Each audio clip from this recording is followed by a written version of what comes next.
All right. So the Commonwealth just provided the court with information that causes me grave concern. The implications of that information may have profound effects on this defense and defense counsel. So for that reason, I'm going to suspend today so that when we meet again to address these issues, all affected will be appropriately prepared. So I'll see you a week from today at 11 o'clock in the morning. You can tell me now if that is impossible for you.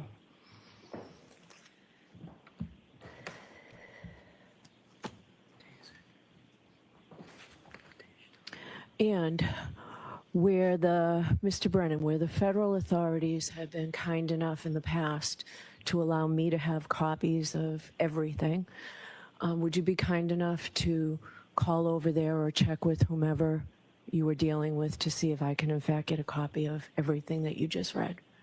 I can, and there's a brief chronology I think Your Honor should be aware of.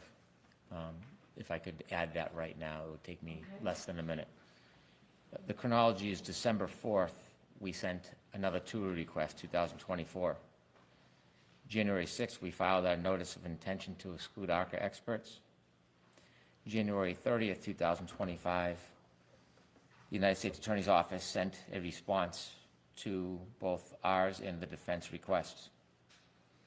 Without any prompting, on February 6, 2025, the defense and the prosecution received an email from the U.S. Attorney's Office saying that the contract had ended with the ARCA experts and that if either party wanted to engage, the original materials are still protected. This was a change in position about whether a party could engage. On February 11th, we filed the motion to exclude. February 13th, the defense provided us the emails that I read, February 13th, 2025. Change the story again. Huh. I figured we'd start with that today. I think we're all still fired up about what happened in court yesterday. We have a great guest. Geez, I'm still beside myself about what happened in court. That this damn judge doesn't care that the prosecution submitted altered, mirrored video last minute. She didn't have grave concerns then. But geez, one-sided. We don't even know what the hell's going on, and she's got grave concerns. I am beside myself about this judge. I've tried to give her every benefit of the doubt, but she makes it very hard. Very hard. We have an attorney. This is a perfect timing for this. Maybe walk me off the ledge. Maybe she won't. We have attorney Nan Gallagher coming back the second time on the show. She's been on a lot of shows. I've been watching her. She's like on I predicted this when she came on our show that she would be on everybody's show as soon as they saw her on my show, which has happened, which I love. And it's been great to watch her. She was on Mazza Media last night. He had a great show. I'm excited to have her back, especially to talk about what happened in court, about the data, about Betterow, about Michael Morrissey and Sandra Birchmore, about the allegations that the prosecution has been leaking defense discovery to witnesses who then changed their story. Bev didn't care about that. She didn't have any grave concerns. She didn't get in a huff and a puff about that. It's funny. It's funny what she overlooks, and the Boston media, who they all jumped on this last night. They got up with their legal analyst, WBZ. I think our legal analysts are a lot better than WBZ, which is pretty sad state of affairs. A TV network doesn't have as quality of legal analysts that we have. So we're calling this our legal analyst. We had Betterow for the longest time, but it looks like we may have lost him. But now we have Nan Gallagher. She's our new the Young Jerks legal analyst, if I could say that. Since WBZ touts their legal analyst that talks like, well, I don't know about what they're going to do at the bar. Let's bring up our legal analyst. She knows how to speak correctly. She doesn't sound like she came out of Whitey Bulger's barroom. Let's bring her up. Attorney Nan Gallagher, welcome back to the show. How you doing tonight? I'm great. Mike, can you hear me? Yes, I can. Can you hear me? Yes, I can. I'm so sorry. I had to test my my microphone. I was a little late joining you. I am so excited to be here, and I have, despite what all the trolls think, like I'm not seeking attention. I'm just trying to bring attention to these very important issues and to try my very best to break things down for people who aren't lawyers. I don't consider myself above them. I don't even consider myself smarter than people. And I will dare say I'm not smarter than many people. And most importantly, I am not Bettero. Like, I think that's going to be my new nickname. I am not Bettero. There was no side deal to, people were buzzing saying, oh, Bettero was making moves and he was going to join the Karen Read defense. And he and Nan Gallagher got together and decided she would be the new anointed Yeah, the new one. Bettero. They call you the new Bettero. Look, the timing is like really coincidental, and I feel very, very sadly for the Free Karen Read movement, in that they've now lost Mark Bettero and his regular insights, and it's really just my job here, as I see it, to help bring attention and help answer questions, which for anyone who's on Facebook or Twitter or X, whatever you call it, you will see I do my very best to try to answer those questions when they come in. And apparently over the last 24 hours to help quell some confusion and frustration, just like what you were discussing before I came on. People are outraged. I guess that's the right word. As Melanie Little would say, I am outraged that this has happened. I am. I try to think you keep an even keel. A lot of times Bettero would keep me on that even keel. My God. But this is just beyond the stuff that's been going on. Before we get into that, though, you mentioned the trolls. Oh, God. I've got a lot of experience with the trolls. They tried to do a number to me over a year ago, back in December, January, a year ago, basically, 13 months ago. I mean, they spent a lot of time on me. They gave me a nickname, but in the end, I enjoyed it. They don't even talk about me anymore. I'm wondering if I've lost my, cachet, but because I noticed they are all over you. They are like, they were going after Bettero like crazy. Now it's Nan Gallagher 24/7. They are just, well, are you okay? Are you going to, does that bother you? Do you enjoy it like I do? It's so funny. First of all, I guess I am their new chew toy. So that's great. I'm happy they've laid off of you, although that may kick up tonight and tomorrow, and I apologize for that. But do I enjoy it? I don't. I didn't love the fact that the trolls were digging up prior fluffier pictures of me prior to, losing a whole bunch of weight while working out, streaming content creators and the Karen Read trial. I managed to lose about 150 pounds running on a treadmill and eating right and funneling frustrations, but they thought it was okay to post pictures of me in a more voluptuous body style. So I went out there, Mike, and in true Nan Gallagher fashion, just put a little photo montage together that I had posted at the end of 2024 on my own personal Facebook page. And I put it out there on Twitter. And I said, this is what I did. This is how I transformed myself. And honestly, I think it was very cathartic to do that, because nothing any troll could say about me, about my physical appearance or my opinions, is going to affect me. I did study law. I studied law even before I went to law school. I take pride in my career and all of my achievements and awards. And I don't mean that arrogantly. I just mean that I know what I'm talking about. Different lawyers can have different opinions. Mark Bettero and I, for example, could disagree on things. I could disagree with Melanie Little or Peter Tragos or Runkle, Emily Baker, name any lawyer. It's like the practice of medicine. Everyone can reach different opinions. But most importantly for me, I know how courtrooms are supposed to be conducted. I know how rules are supposed to be followed. I have criminal defense background of a robust nature, and the Commonwealth is playing Karen Read dirty, and I am here for it. So a message to all the trolls out there, you don't scare me. You can come for me. I may block you, but I would respect any one of them who meets me head on with a respectful debate. And I actually complimented someone on social media today for actually doing that. But those who just come with hate and vitriol, they're going to get blocked or they're going to get smacked verbally by me. And I will enjoy every minute of it. I do too. I gotta say, it's funny how they went after your weight. It's like, especially now that you're like you got, you did work. Like I did. They did the same thing to me about my teeth, and my teeth. I have great teeth now. I got them all fixed. Like They're so, beautiful.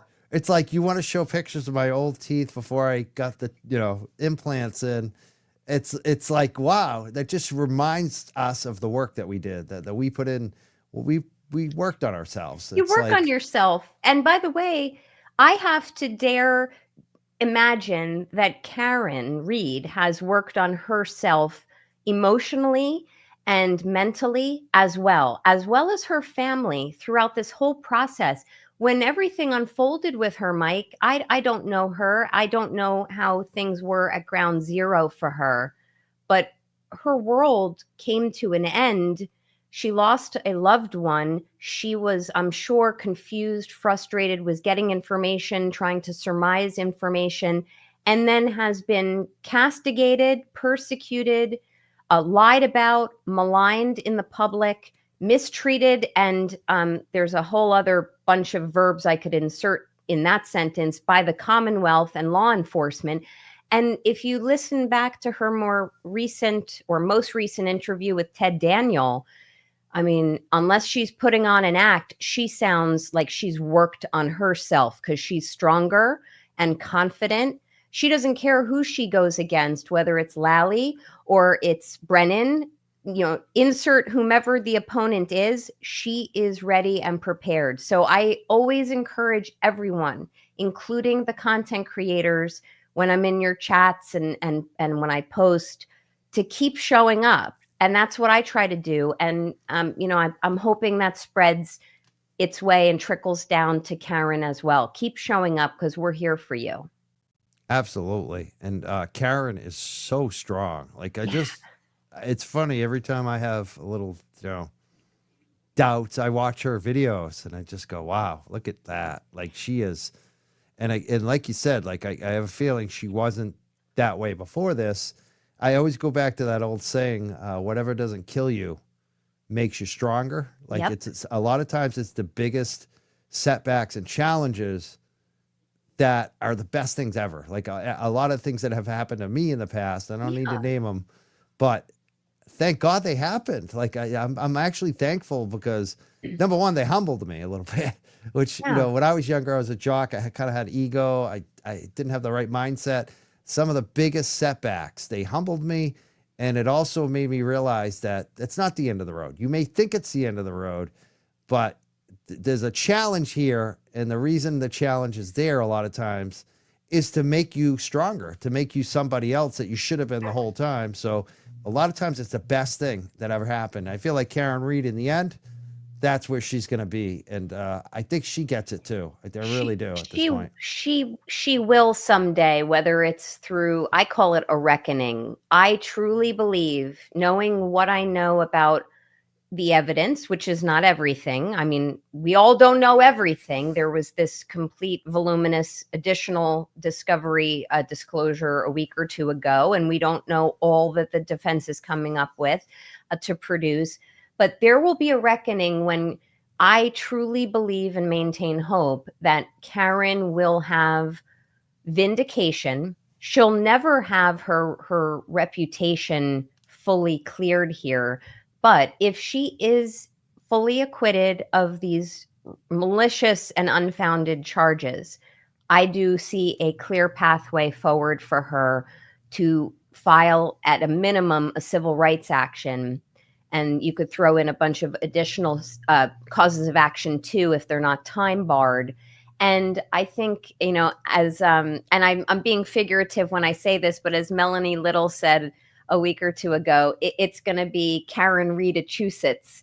And I chuckle about that, and I really don't fully mean that, but I think she's going to have her full renaissance when this is all said and done. So if I can be a little small part of helping people better understand more complex things that are popping up, that's my role.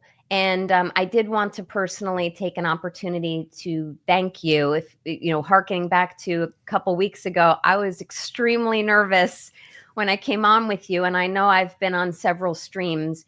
To everybody, I want you to know I'm planning on scaling that back just a little bit. You can't but go every night. I can't go every night. I'm a wife and a mom, and I have a busy law practice. But to the extent that I can, I would be happy to answer any questions or pop on.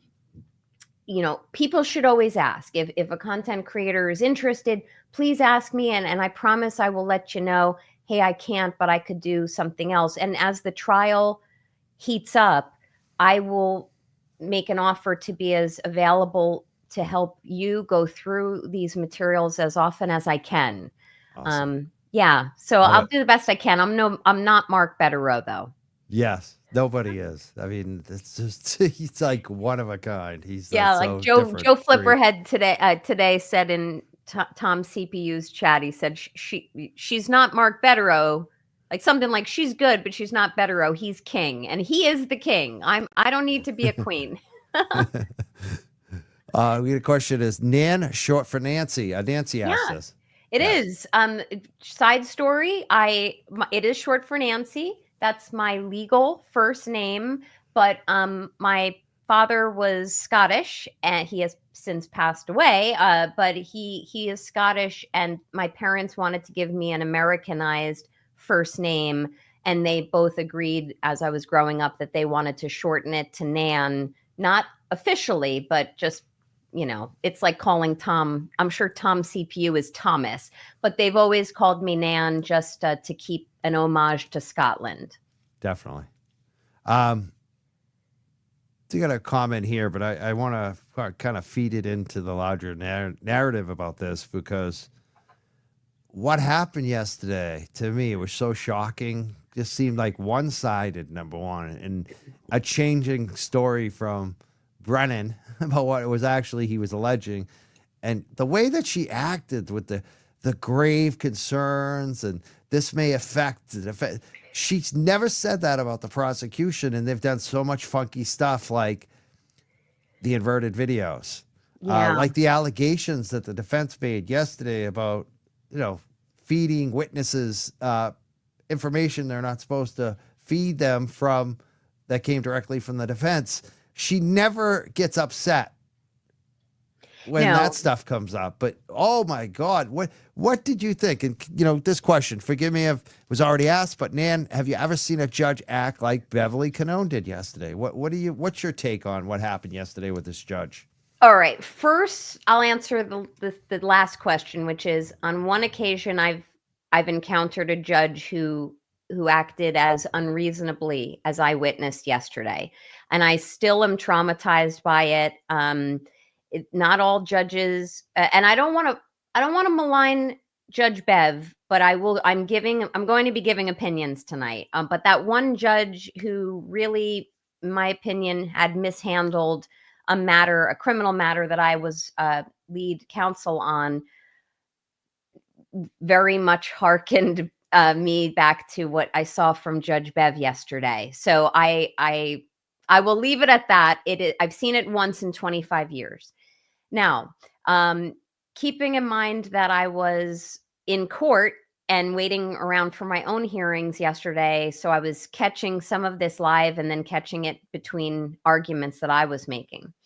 I do think that yesterday was a complete kangaroo court. That was, and I'm just happy to spill my insights, and anyone can gobble up and ask questions about it. As a preliminary matter, it really bothers me that what was presented by Brennan to Judge Bev was presented in the manner it was. So on two particular issues, on the Bettero motion to admit him pro hoc vice, and on the ARCA motion, Hank Brennan skirted some procedural rules that matter. These were not insignificant rules. These are rules that require attorneys to either file oppositions in court or in the form of briefs or affidavits. So in this case, those two motions, Brennan just kind of stood up and said, I don't really oppose these, but I have concerns. That is improper. It's not just, oh, he really shouldn't have done that. The other side, meaning the defense, is entitled to know what arguments, concerns, asides, thoughts that the other side intends to present to the court. So when Brennan stood up and said, well, I have these concerns about Bettero, which we'll just hold those aside because I'm happy to discuss them with you tonight, Mike. Or he says, well, I don't oppose ARCA, as long as I get everything that it needs to be disclosed to me, and there's all of these concerns I have, that is an opposition. He opposed, or he brought forth to the court something that he wants the court to consider. That needed to be in sworn affidavits. And that is so important in the ARCA motion because Hank stepped in it yesterday. He brought forth unsupported, unsworn, inaccurate, and false assertions to Judge Cannoni.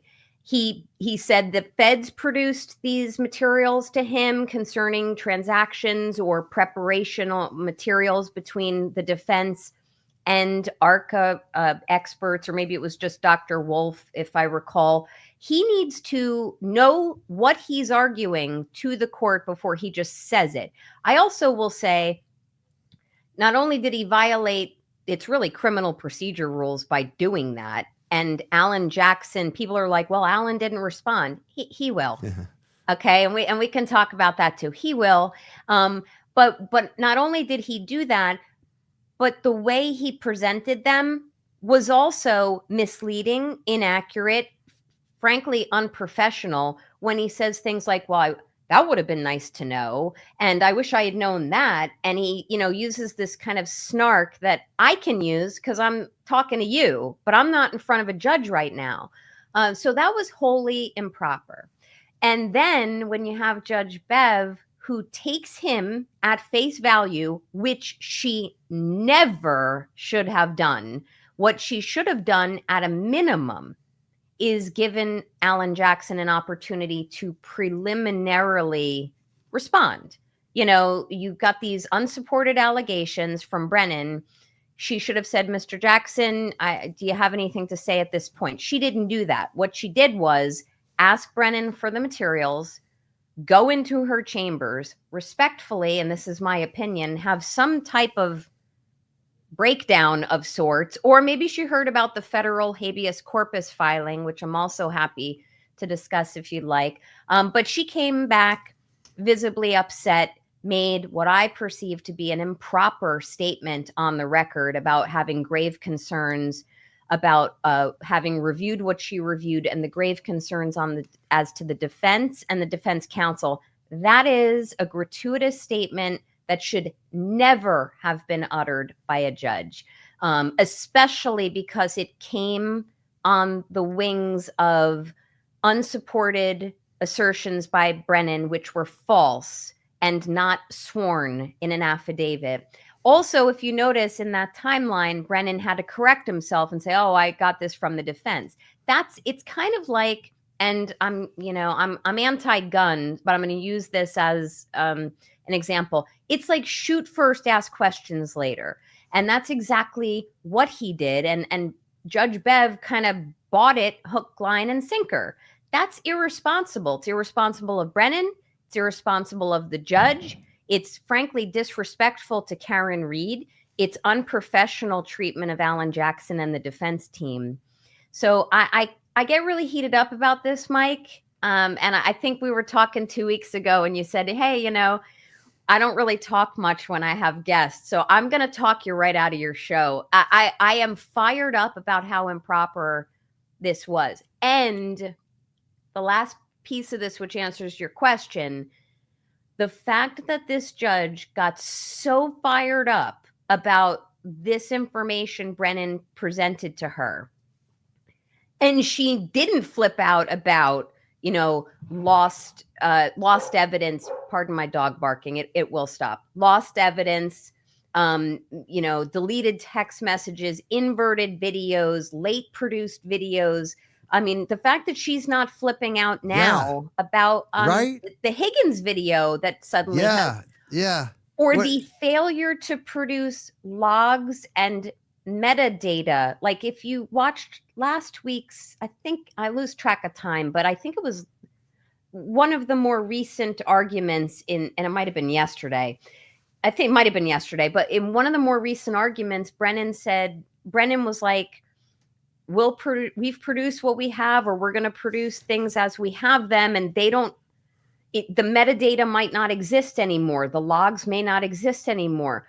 The judge, and any reasonable, respectable judge would say, I have ordered you to previously ordered you to produce this information.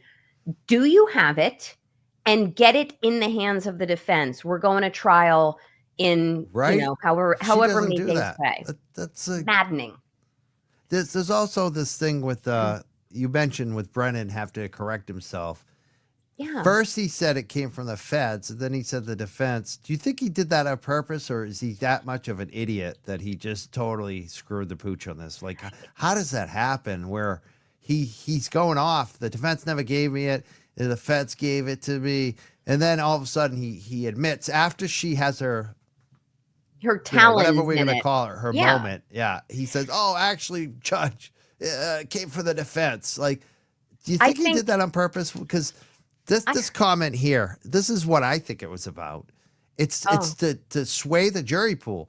Like these I got stupid Boston media. My gangster reading glasses tonight. The Boston media doesn't talk about the Sally Port video and all this other stuff that got presented yesterday. They're talking about, the defense is doing something shady. Do you think it's just to taint the jury pool with the Boston media who just falls for hook, line, and sinker? Like, why did he do that? Defense versus the feds. So I have heard some attorneys, law tubers say, Brennan's very smart. I don't agree with that. I think he's a complete idiot. I think he has given this a curse, this case and the prior trial the most cursory review possible. He read the Cliff Notes version of Trial 1.0 and the rollout of discovery in Trial 1.0. I find him not to be cunning. Now, don't get me wrong. Like, he makes arguments, and I think he knows what he's arguing some of the time, but he is not, as we lawyers say, exercising due diligence to know his P's and Q's and to dot his I's and cross his T's. I think he did not realize that he misstated something to the judge. I wasn't there, and admittedly, I actually didn't even see it when it happened. I was listening to when it happened yesterday, but I think he recklessly made these unsupported allegations and false ones to the court. She very understandably took them seriously, even though they were unsupported. She leaves. I think he realized, all right, I have clearly, achieved what I was looking to achieve. I got her attention here. And then I have a feeling he either realized his mistake or someone texted him or passed a note to him and said, hey, it wasn't the feds, it was the defense. I don't find him intellectually appealing in any way, shape, or form. I also do, in my opinion, find him to be morally void, because if he really was coming into this to ensure the fairest trial possible for Ms. Read, all evidence is to the contrary.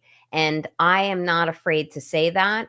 This is a complete sham right now. And I need to reiterate, it is never too late for a prosecutor or, a special prosecutor, special district attorney, whatever the terminology is up there, never too late for them to dismiss charges. So I don't find him cunning. I think he's an idiot. Yeah. This is a good comment, too. A lot of you are going to try to pronounce that word because I've never heard it before. Apophysis. Apophysis. Yeah. Is that rhetorical device wherein Hank Brennan, in this case, brings up a subject by either denying it or denying that it should be brought up, like he did with Bettero. I mean, he does that all the time. Oh, I don't really care. I don't, but let me just go and tell you why I think that, he does that a lot.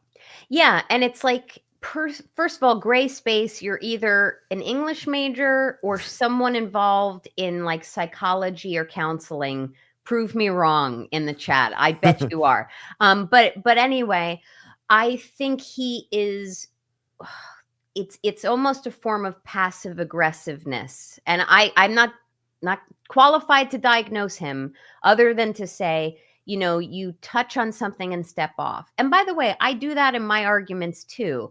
I will say things like, well, Your Honor, if I had a concern about this, I would bring this up. So it's kind of like a touch it and then step off. Unfortunately, he does that as a matter of course with every single issue he raises. And the judge is like soaking it up like, a thirsty person in the desert. I have no idea why. She needs, in my opinion, to focus her energies on the complete mishandling of discovery, including the failure to disclose very significant exculpatory evidence. And on that point, she also can make faster rulings. I mean, some of those motions that were argued yesterday, I do have notes if you need to ask me any questions about them, but some of those motions, she should have ruled from the bench. This is elemental criminal procedure. It's not her first rodeo. You got trial in April, the beginning of April for now. I think that's going to get moved. And I don't know what she's doing except drinking Hank Brennan's Kool-Aid. So, I don't have nice things to say about her tonight. Yeah, I don't either. I mean, it just, to me, it seems like she's in the bag for the prosecution. Like that, I've tried to be so fair with her.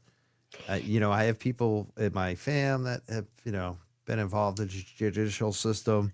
They told me to trust the system, but even they are like, it just, you can't watch her and feel like there's any fairness here. They're really.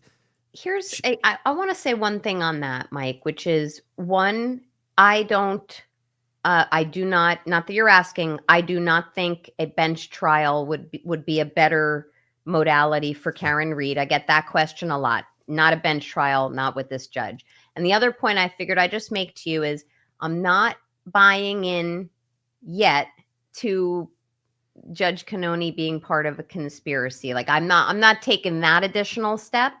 Not saying you are. I'm not either, but right. I would not be surprised. Like that's how far out I think her actions are. It's like, because I can't make sense of it.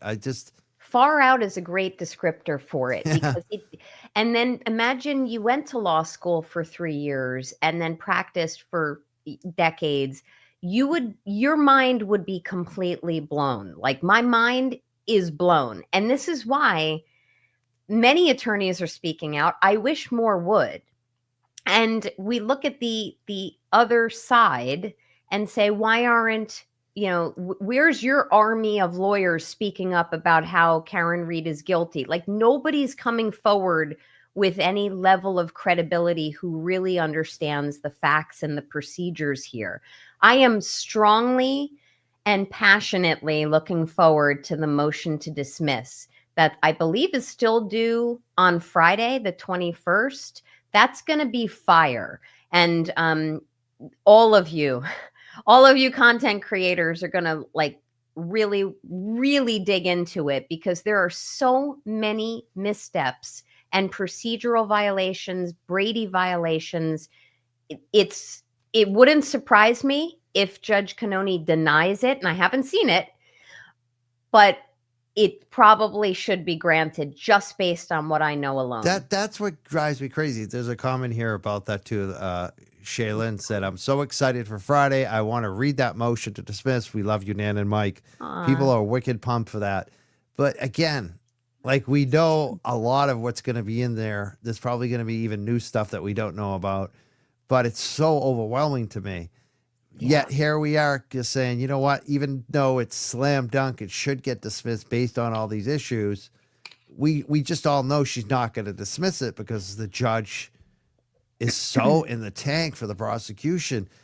Like, Gotta step up. yeah, how does that happen? How does that happen where they just don't even care? She just keeps going forward. It's so obvious. It is so obvious to everyone that she is exhibiting a bias towards the prosecution. You saw it in the pretrial motions leading up to 1.0. You saw it during the trial 1.0. How many times, as I said when I was first on your show, like how many objections were ruled in favor of the prosecution? I'm sure there's a statistic there that's meaningful, and it continues on and on and on. And then I saw so many people were tagging me on social media today with examples of how she got so angry at the defense team for different things in different times. And then Hank Brennan does little things like not produce metadata and logs, or things are now getting produced that were never produced previously, or his unsupported false assertions in court, not sworn. She doesn't say anything. It is unbelievable. It's inexplicable to someone like me. So, Nan, I'm reading your. We've already answered this one. Oh, by the way, Dan though, needs to have a life too. I promise, though, to whenever, please always ask, because I absolutely will if I can. And I love it. And Mike's, you were the first, Mike. I have a special affinity for you. Thank you. You too. There's a comment about the judge again. How realistically hard is it to have a judge removed, and how can the public help get it done if we can? It is incredibly hard to have a judge removed from a matter, and it's more so difficult in light of the fact that a challenge was raised pre-trial before 1.0 based on conflict of interest or an appearance of impropriety. The whole, conflict and the Bev's Sea House, or at the Cape, or, the relationships, and that was unsuccessful. At that point, before trial 1.0, it is my opinion that because of the appearance of impropriety, she should have backed down. Understanding that people had a sense that she may be conflicted, she, in my opinion, should have backed down. But to remove a judge at this point, or really at any point, is very difficult. It's not so easy to like go above a judge's head and say, we want her removed. Or, like you want a different waiter at the Olive Garden. It's very difficult to do that.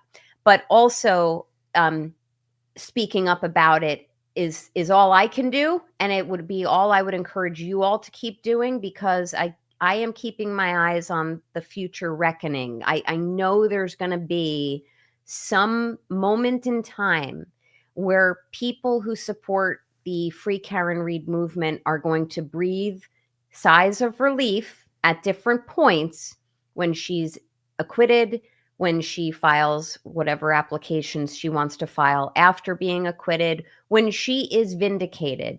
We'll start seeing dominoes fall. And hopefully there will be somebody, that's 2 words, somebody that looks into Judge Cannoni's handling of this case, because I find it questionable on its face at this point. And I also don't like the fact that she treats the defense team so disparately from the prosecution in front of the jury. That is also improper. When she makes statements saying, come on, Mr. Jackson, you said you weren't going to ask it that way. That is prejudicial. It's just one little example of prejudice that the jury watches this. The jury, who by all accounts of Ronnie, the juror, who was interviewed by Aiden, the jury kind of had no issue with Judge Canoni. So because of that, and I always use the example of like Stockholm syndrome, juries tend, especially over longer trials, to almost feel like a connection to their captor, and the judge is their proverbial captor. He's So the judge is like the boss. I mean, it's yeah, the same thing in work relationships with bosses. Like a lot of times we say we hate them, but you in a kind lot of of need them, respects, we still love them. Like even when you right? hate like a boss, there's still part of you that it's funny. Like you can have a love hate even for your. So yeah, that You happens all can. the time. And Almost every boss I've ever had, I like them in the end. I mean, even if they do shitty things, yeah, I just end up liking them. You know, it's and you start to feel like a level of trust. Of course, if you were in a courtroom or you were a juror, you'd be like, oh, that's the judge. Okay, the judge is telling me to do this, or the judge didn't tell me that I could reach different verdicts on these different counts. Like this was a whole, I know I'm pivoting, Mike, but this was a wholly mishandled verdict process. The jury instructions to deliberations to mistrial, and even before mistrial to the handling of the jurors' notes. They were uninstructed. They didn't know that they could have reached different verdicts on different counts. In fact, I was watching Emily Baker, LawTuber, earlier, and she was saying, the judge could have held the paper up figuratively and said, do you see this count here?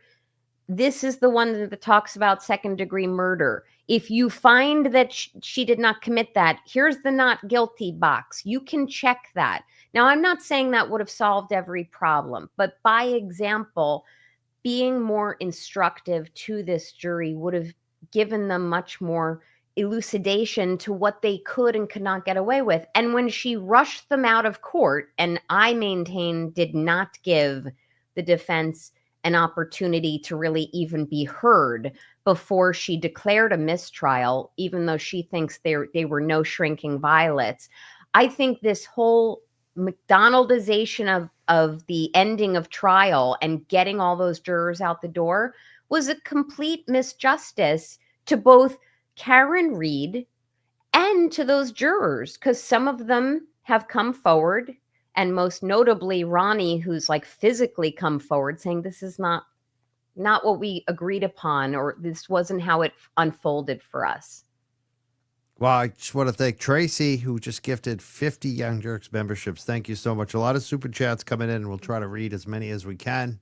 I can't promise you we will read them all. I just, with a guest, it's always difficult to get to them all. Hey, Mike, if you want to throw them at me and have me stop talking and just answer Yeah, but questions. I also, we're also discussing this judge. I want to stick on the judge a little more.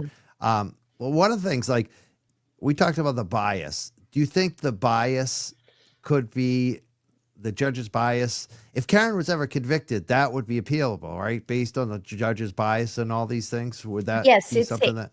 it's a grounds that would be included if she's convicted. It would be a grounds to include in her either motion for a new trial or her some type of application to overturn the verdict. So bias is one piece of it. She could also, Karen could also argue ineffective assistance of counsel, which if you're out there who thinks she's getting ineffective assistance of counsel, she's getting well beyond effective assistance of counsel. And then there's it's escaping me. There's essentially one other main ground, and I cannot think of it, but bias would play a role in that. I think it's a small piece. The bias that I see being exhibited by this judge is really in the form of disparate treatment of both sides.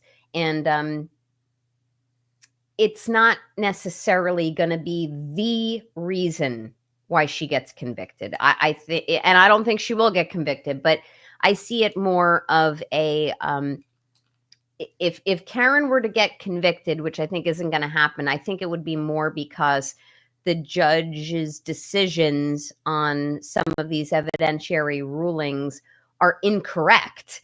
Whether it's allowing some evidence in, excluding some experts from testifying, limiting some experts. Like, for example, she wouldn't let Dr. I think his name is Rentschler from ARCA testify about whether the injuries are consistent with a vehicular car accident.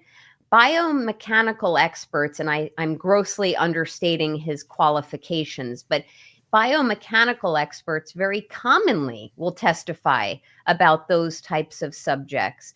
In fact, one of the trials that your audience may be aware of, if they're true crime followers, was a trial involving a gentleman named Michael Peterson down in North Carolina, who was convicted of allegedly pushing his wife down the stairs. There's a whole Netflix documentary series called The Staircase, and there was more recently an HBO docu-series or document, what do they call those? The documentary movies on HBO on The Staircase. And in Michael Peterson's trial, now he was convicted, then it was overturned, then he was tried again, and ultimately he pled out with an Alford plea. But in his preliminary trial, he presented a biomechanical expert who is a very notable expert, and he gave the types of testimony that we would want someone like Dr. Rentschler to offer in this case. The injuries that the person sustained do not correlate with the type of mechanism being alleged to have taken place. So Judge Bev's decision to exclude that type of expert like Dr. Rentschler from offering that type of testimony is going to be a part of Karen's ultimate motion to overturn a verdict or motion for a new trial if she were ever convicted. And that's just one example. So the bias is there, but it's not going to be the sentinel reason or the primary focus of any application to overturn a verdict. And what about this trying to remove Judge Cannoni using habeas? Do you think that they should refile another habeas to get Bev removed from the case, from the trial for bias? I don't. So let me preface this by saying I'm not a constitutional lawyer. I did take constitutional law in law school, and I've done a couple of constitutional law cases. But when a person files a writ for habeas corpus, it has to be on a basis that falls under like federal grounds. And in this case, like you saw yesterday get filed, the 700 pages by Weinberg, there's a federal grounds listed, which is violation of the double jeopardy provisions of the Constitution. Bias, in my opinion, it's just my opinion, doesn't really fall into that. You can't get yourself into federal court with this type of habeas corpus application for any old reason. It has to be tied to a federal violation. So the short answer is no. Since you brought up, I want to thank the cat lady for that. She has got another follow-up question we may ask. But since you brought up the habeas corpus thing, assuming you've looked it over, what do you think about it? Like, how does it look? What are the odds on that type of thing? But by the way, guys, inside secret, this is why I follow content creators, because I don't have time to read 699 pages. But I did watch a stream about it, and I skimmed it as well myself. I think it's a good, solid filing that was filed on her behalf. I estimate a high likelihood of success on it. She has articulated through Mr. Weinberg a very clear pathway that could get her to have the federal jurisdiction intercede and make a ruling that either counts 1 and 3 were really determined and therefore she cannot be tried again on them, or counts 1, 2, and 3 could, and Weinberg didn't argue this, but if you're interested in a higher level explanation of it, brother counsel discussed it today. Or counts 1, 2, and 3 could be struck because of how do I say this? The failure of Judge Cannoni to follow certain steps at the time correlating to the mistrial, that certain steps weren't taken and therefore all 3 could be dismissed. Now, I want to be very clear. I have a high level review of that application, not a constitutional lawyer. Brother counsel, God bless him, he loves this stuff. I hate diving into the case law and all of the procedures, but he did give a good 20-minute explanation on his channel today. So if anyone's interested, please go see him, or I posted it to my Twitter page. No, it's funny because you mentioned that earlier with Judge Cannoni. Do you think that could have played a part into her behavior yesterday, that was filed also yesterday?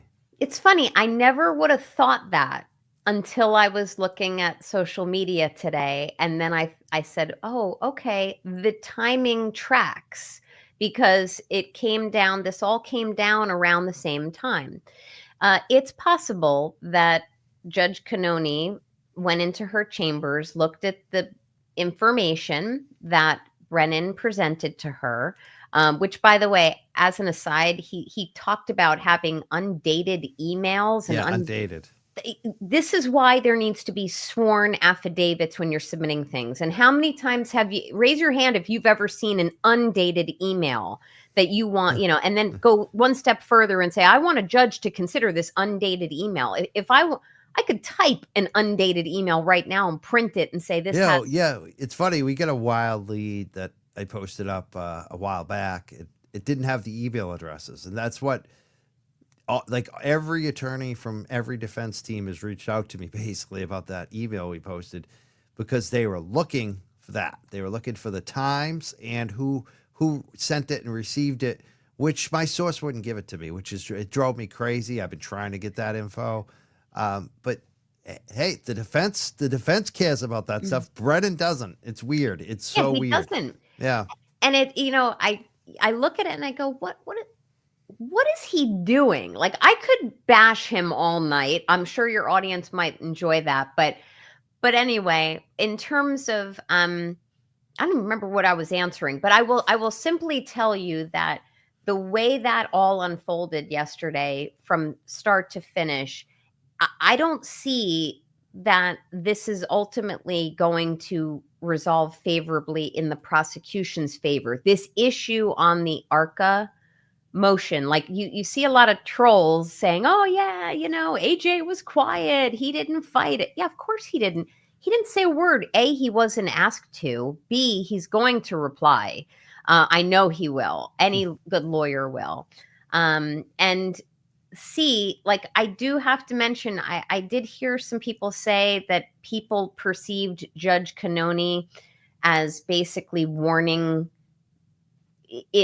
indirectly warning Alan Jackson to come to court next week with his own attorney. Like, that is, I'm sorry to my fellow JD Esquires. I wholeheart's disagree. I think she was mispresented with information. She took it at face value. There's stuff to dig into. Don't get me wrong. Like, what Brennan did present to her is going to present questions for her to sort through and to determine if there's any veracity to them and what did happen between the defense and ARCA at what point in time. And it's going to be a big nothing burger. But she didn't indirectly warn Jackson to come to court next week with his own counsel. And then she blew off Robert Alessi, who's sitting there trying to, present a motion. He's prepared. He showed up from New York. You could tell he was ready to go. And I thought that was so insulting to him. Agreed. Who had nothing to do with any of this. I mean, what did you think? I've had that happen, Mike. I've had that. That's completely out of line. So I don't remember if it was only his motion left or if there were others. But for a judge to completely halt proceedings is bad enough. Then you throw in the fact that a lawyer admitted from out of state, pro hoc vice, who, it's not like he came from an hour away. He pro bono is what I understand, came up and was ready. And she just quickly, expeditiously cancels this hearing on her own volition without any sound basis to do so. Even if she was fired up about what Brennan articulated to her, she should have said, I'm halting the discussion on this motion right now. We will reconvene on this motion next week. Right now, let's move to the next motion. Yeah. And you saw, I don't know who it was, might have been Alan. Somebody said, well, can Mr. Alessi argue his motion? No. Yannetti said that. Yep. Oh, Yannetti. And honestly, it's not just rude to Alessi. It's disruptive to the defense because the defense now doesn't know the answer to that question that's the subject of that motion regarding that dog behavioral expert. It is also a complete affront to Karen Read because Karen Read has, presumably, I'm just guessing, but presumably reimburses Mr. Alessi For travel. for his travel and for hotel, airfare.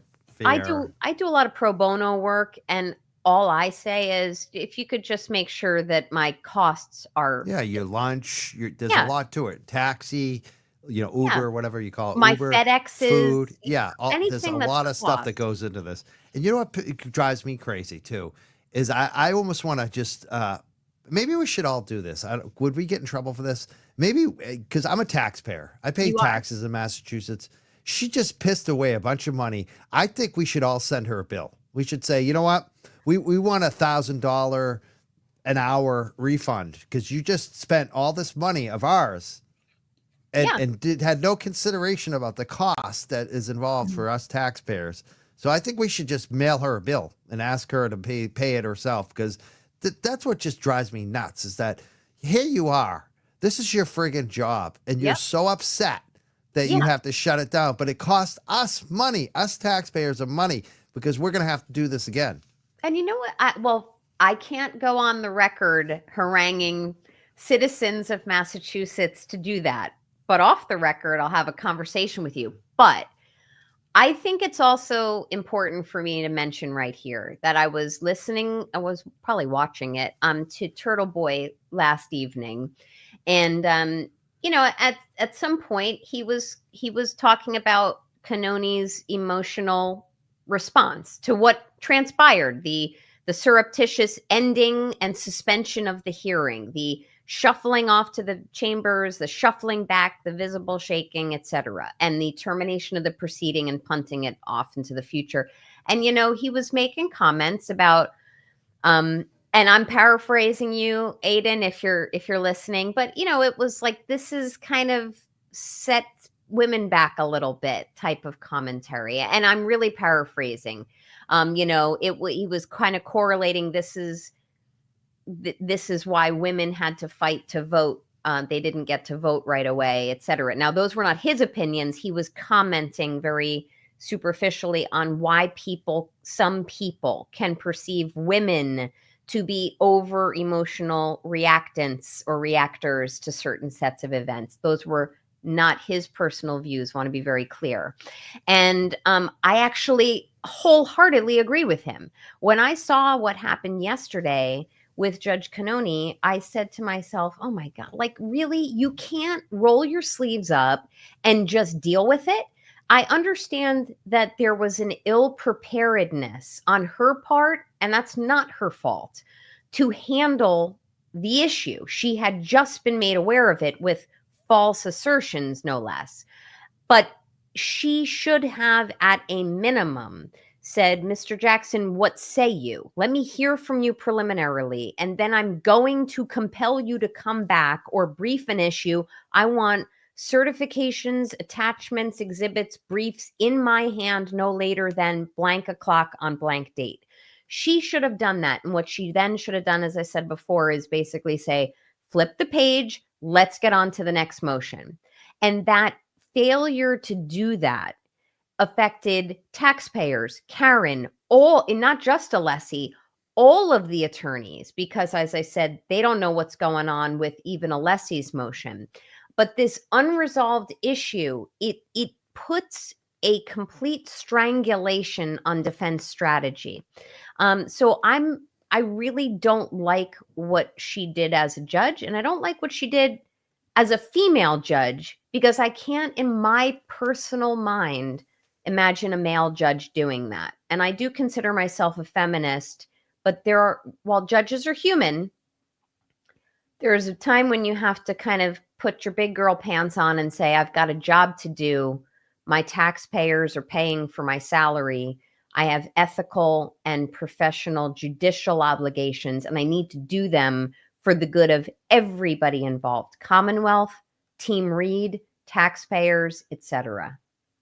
It's a question that came in from Badass something. Ooh, I love your these are my badass glasses, by the It way. said, do you believe the retired cop just happened to be hanging out at the Canton Police Department, just waiting on Hank to get there to discuss his retired iCloud storage with videos? Who doesn't just hang out at the PD to talk about that? And by the way, does anybody who's watching, I'm looking now, you got, from my looks, it looks like you got over 3,000 people in now, Mike.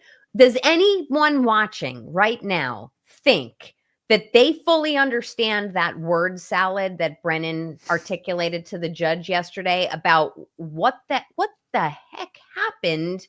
Is it on an iCloud? Is it a retired detective, D. Giampetro, or however? I'm married to an Italian. Just drag and click. Yeah, drag and click. Like, seriously, drag and click. We're talking. I want to say, I was shouting at the TV at the point. I was like, drag and click what? What kind of file? Was it edited file? Is it a WAV file? Is it a Windows media file? Like, what is this? An MP4?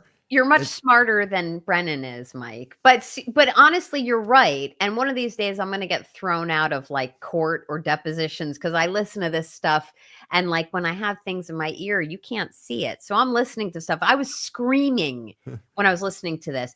But honestly, this drag and click, this goes back to what I was saying before. Brennan is not bright. And not only is he not bright, it is incumbent upon him to understand all of the pieces of this prosecution. He seems to have a little bit of this and a little bit of that. He knows enough about this and maybe a smidge of that. He doesn't know a hash value from a hashtag. He doesn't know, metadata and logs. And by the way, I don't purport to know that stuff, but he doesn't have an appreciation that is coming through to someone like me, that it's not good enough to simply drag and click and give someone a video. Like Alan's standing there in court yesterday going, how many times do I have to hit my head against the wall to get the underlying technological footprints? Yeah. I'm glad you brought that up because, again, and you said this earlier about Judge Bev. That should have been the moment where Judge Bev just said, okay, on this, I am, like you said, I am demanding you give them everything that they want on this. All the data logs, and you need to comply immediately. Like, shouldn't have to be done in writing. Think about it. No, should be done immediately. Like, that was so, and he kept it. Brennan is disingenuous too, because he kept saying, oh, the video, I'll give you the video. He wasn't addressing what Alan was actually saying.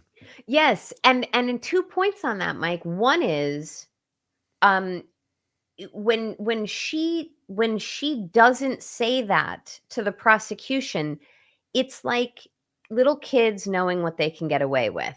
In my opinion, it's like, oh, mommy's not going to get mad if I go involved. She's okay with it. She lets it happen for them.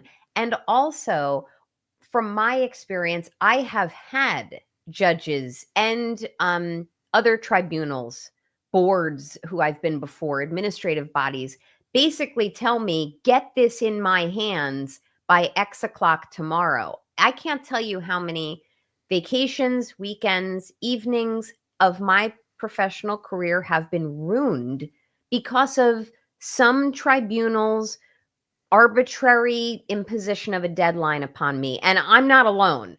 It happens in litigation, whether it's criminal, civil, or administrative. The fact that she doesn't hold the prosecution to any level of accountability is why I'm now ratcheting up some critique of her. It's so patently obvious at this point. Not that she's involved in a conspiracy. I'm not going to go that far. But there is a definite disconnect and disparate treatment of how she treats one side versus the other. And that will have relevance if there's ever some subsequent appeals that have to be followed. I'm going to read a couple super chats. Probably don't require long answers here or even responses, but we'll just read them. Here's one about bail. If she hadn't made bail like many, do they just sit in jail for every hung jury and never get out if jury continues being undecided? That's correct. They would stay in jail, right? Yep, unless some courts will entertain an application to let you out. Yeah. Yeah, usually after there's a mistrial, they'll say this is too long of an incarceration. But usually you sit in jail. And a lot of people do. A lot of poor people, a lot of addicts, Yeah. So. Can you imagine? Can you imagine if Karen Read wasn't Karen Read? This case would have been over long ago. Long time. She probably would have taken a plea deal. As Nance Fan says, I'm so peed on how Bev can't control her own emotions, but she has no issues yelling at a grieving mom's outburst at her son's killer mistrial, which happened at another trial for the Chestnut trial. A police officer, she basically yelled at the mother when there was a mistrial for her son for the murder. I mean, that's very valid point. It is, and I know you want to keep these short, but I mentioned this on Maz's show last night. If anyone is interested, there are shows or little clips on YouTube of how judges have handled certain matters if they've gotten overly emotional, etc. I remember a few months ago, Law and Crime had a vignette of judges who kind of got ratcheted up on the bench in response to certain triggers. And, judges are human. They put their pants on one leg at a time. They've got good days, bad days, personal lives might be in disarray. Who knows? So we're all human. We do react differently to things, but I do see a pattern here. But if anyone's really looking for a good indication or an example of a judge really getting heated up, the judge who yelled at, I think it was either the public defender in the shooting of the Parkland shooter trial down in Florida, that judge got fired up and was screaming at the attorney. So, if you want to watch it, just look it up on YouTube. I remember that. There's a comment. Hi, Nan. Really enjoying your views. Can you tell me if the Commonwealth is entitled to a fair trial? Like Hank keeps saying, it feels wrong. Not in your Constitution. It's not in your federal Constitution. I don't know if it's in your Massachusetts one, but it sure sounds like really ethereal, altruistic language. The Commonwealth is entitled to a fair trial. I don't think your founding fathers see it that way. Yeah, that is. It's like the Commonwealth's a person. It sounds like. Yeah, the Commonwealth isn't facing imprisonment. Yeah. So I mean, the Commonwealth is required to play fair. They're entitled to a play fair trial, but they don't get their fair trial. This is a great comment from Romy. She says Bevel initially expressed grave concern, yet just a few minutes later, she told Alan Jackson he could attend the next hearing via Zoom. Am I the only one who finds that odd? Hey, Romy, by the way, I love connecting with you on social media. That's a great point.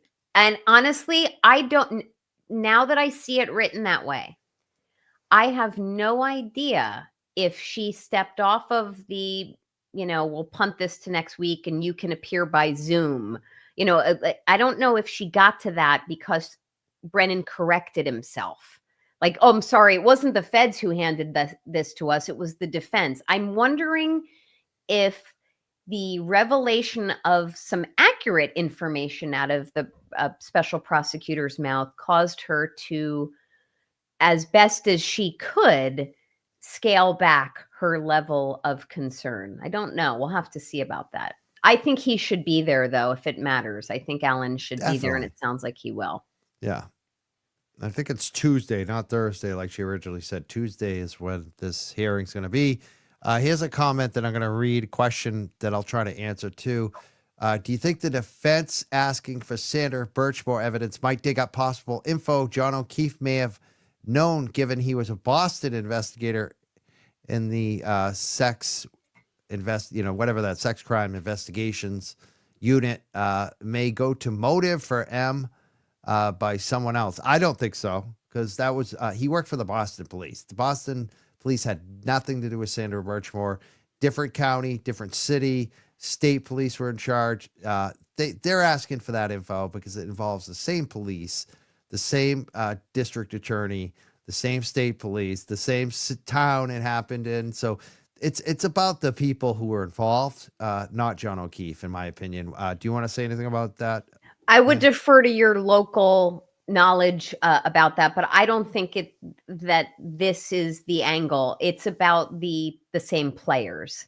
The players, there's correlations, most notably Nicholas Guarino. Yeah, Guarino. He missed all the text messages that the feds found right away that implicated a cop, Matthew Farwell. So it's basically the same thing. It's cops ignoring evidence for other cops, and it's the same cop, some of them.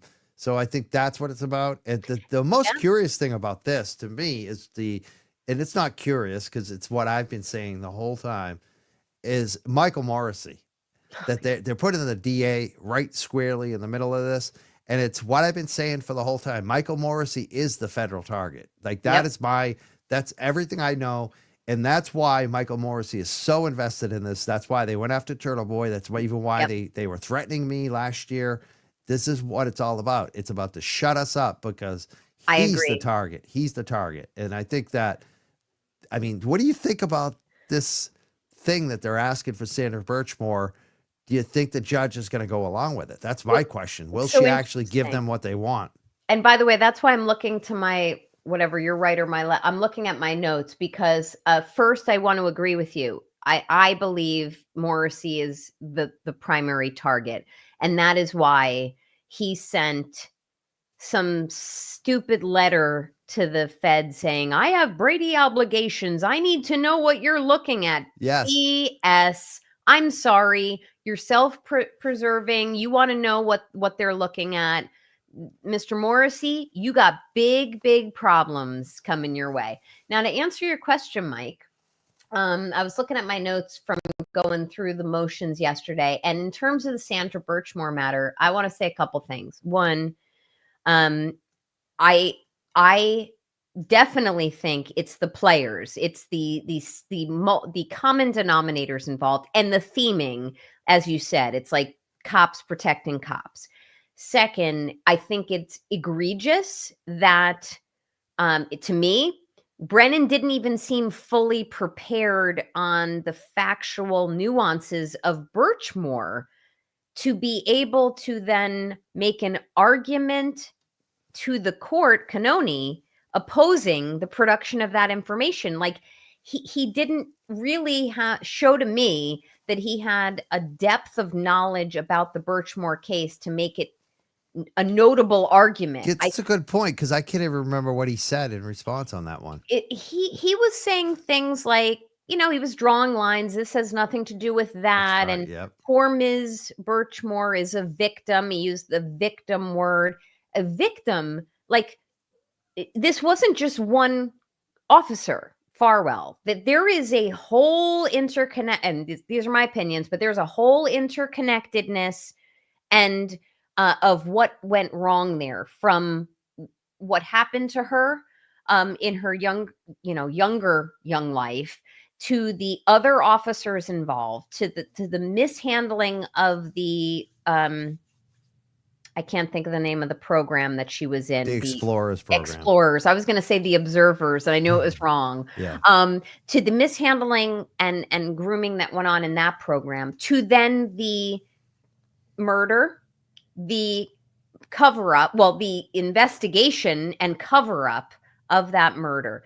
You can't possibly find another case on, as we lawyers say, all fours with the Karen Read case. Right? Like, It's so similar. right, which means anything that comes out of Birchmore or is related to the Birchmore investigation is relevant, non-prejudicial, non-confusing, completely admissible evidence at a minimum for impeachment purposes of key witnesses in the Read case.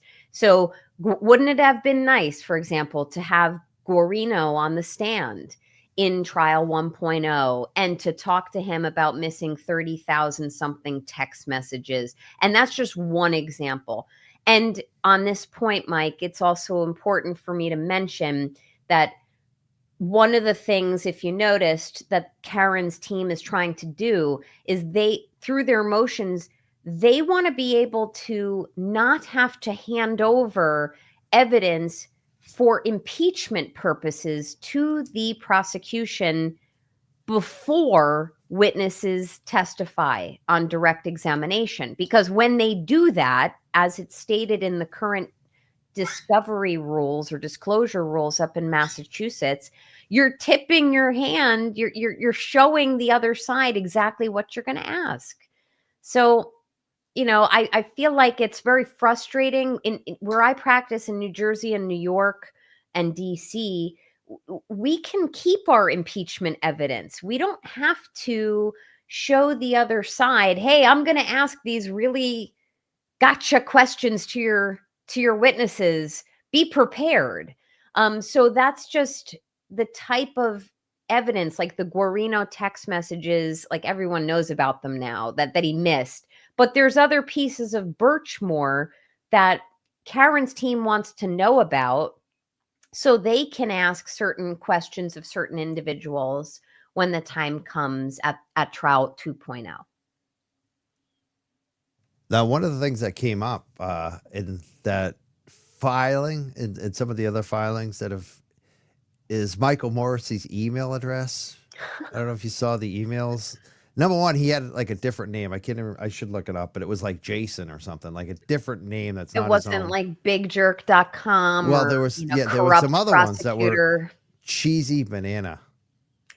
Is that why? Oh, pardon my computer looks like it's glitching. Is that why I kept seeing Cheesy Bananas? Yeah, what do you think about that? I mean, that a DA with Cheesy Banana. I mean, he's using private emails. I mean, we know that he's been doing that.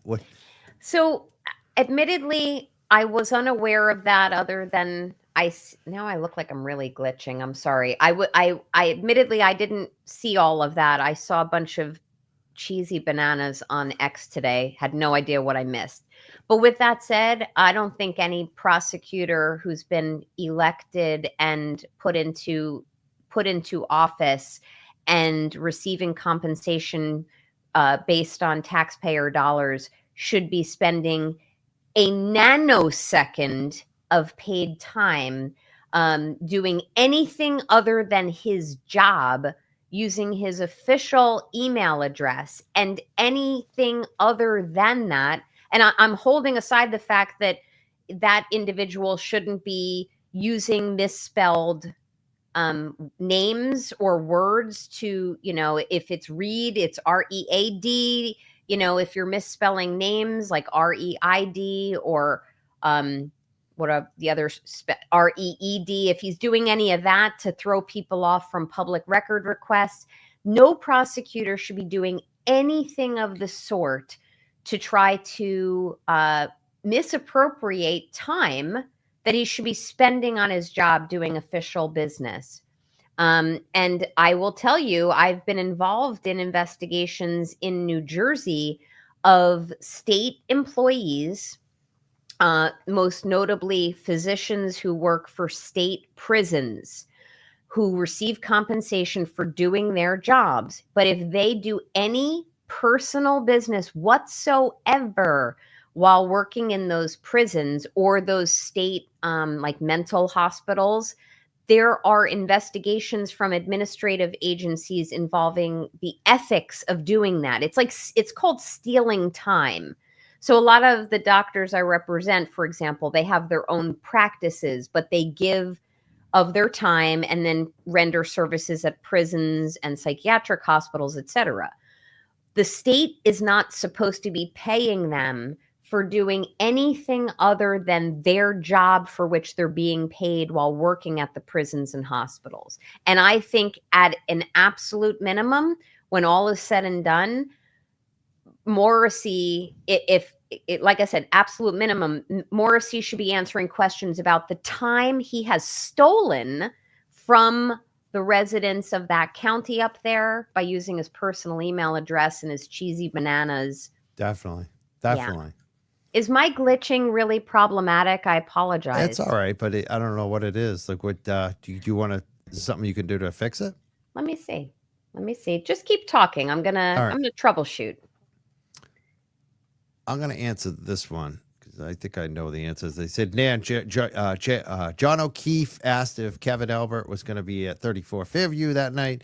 Kevin Albert is part of the Birchmore case. I'm not sure he's that big of a part of the Birchmore case, but I think the reason he was asking about Kevin Albert, because he knows Kevin Albert. He actually had conversations with Kevin Albert about the drug dealing outside his house. Remember that? So I think that's why he was asking for Kevin Albert, because John knew him from those previous calls. And we have those. I think if there was anything with John O'Keefe related, knowing things about the Sandra Birchmore case, we'd know. Karen Read would be telling us, and she's not saying anything about that. But we know what this is about. This is exactly what we've heard. It's that the same people who were investigating that case are involved in the John O'Keefe case. And it's the same pattern of, oh, we didn't see the emails. We didn't take photos. We didn't go in the house. It's a lack of investigation. That's what it is. It's the same patterns over and over again. It's not that John O'Keefe was on to the Sandra Birchmore case, in my opinion, anyways. Yeah, when you ask this question, I forget the name of the person who wrote it.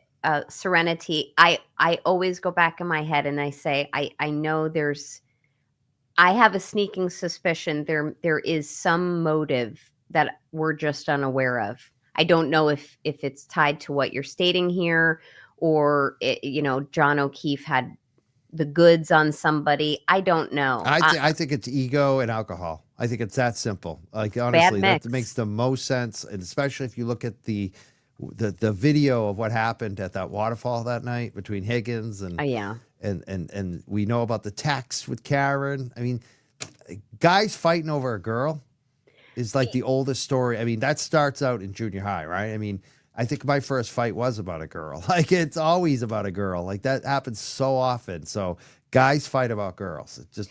Do you have, can I ask you a question? You don't have to answer it.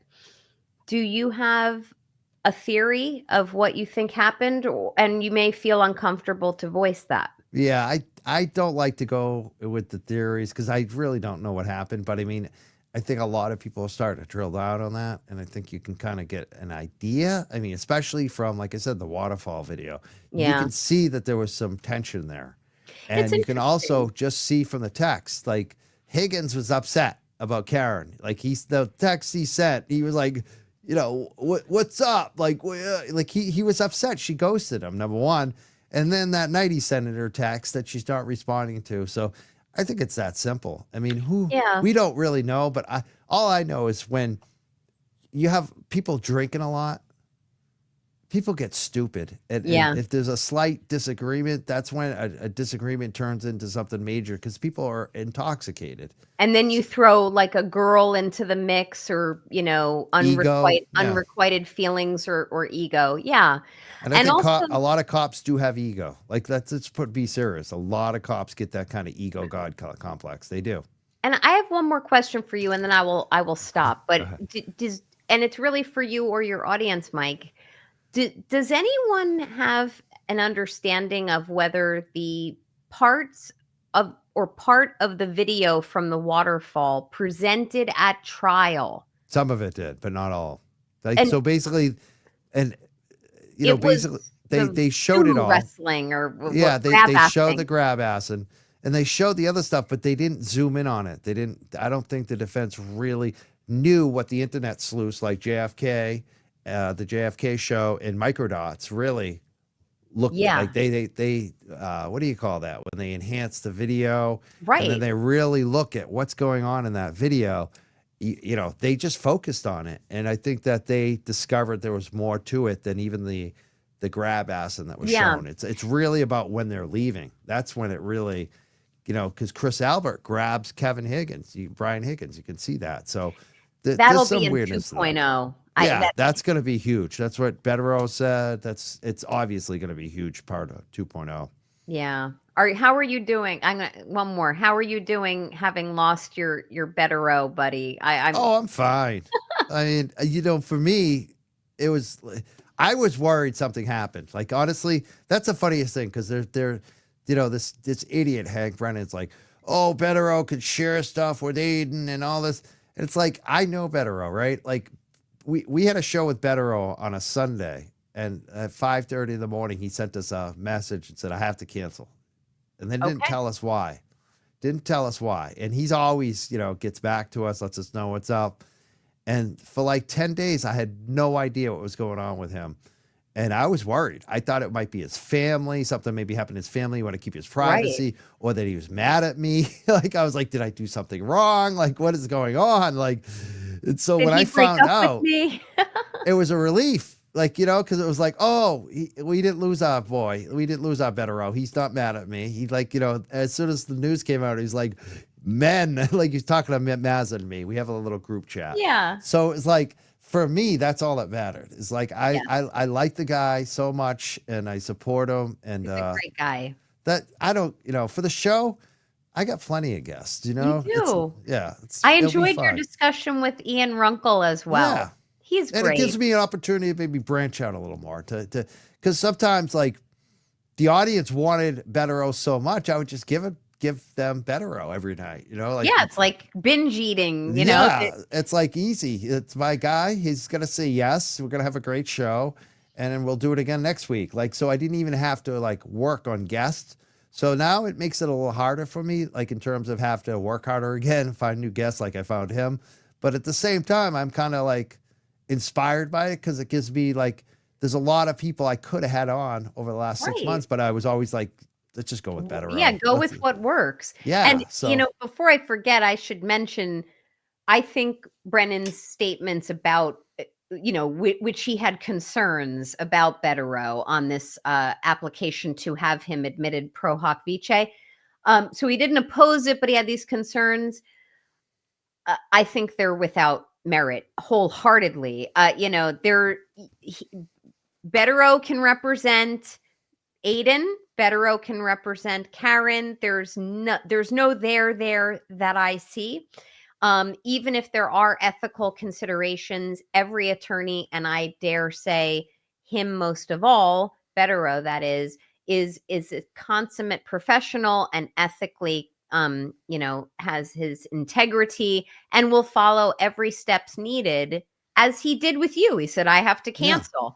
Yeah, and he He'll didn't tell us. He could have easily said, "You know what? I'm now working for Karen Read. Don't tell anyone, guys." And we wouldn't have told anyone, but he right. didn't because he follows the laws and the rules, and it takes the client relationship very, you know, it's very important to him. So like And this that's is why I believe he loved doing this with you. And you said to me when we first met a couple weeks ago, you said, "Do you know why he does it?" And I said, "Why?" And you said, "Because he loves it.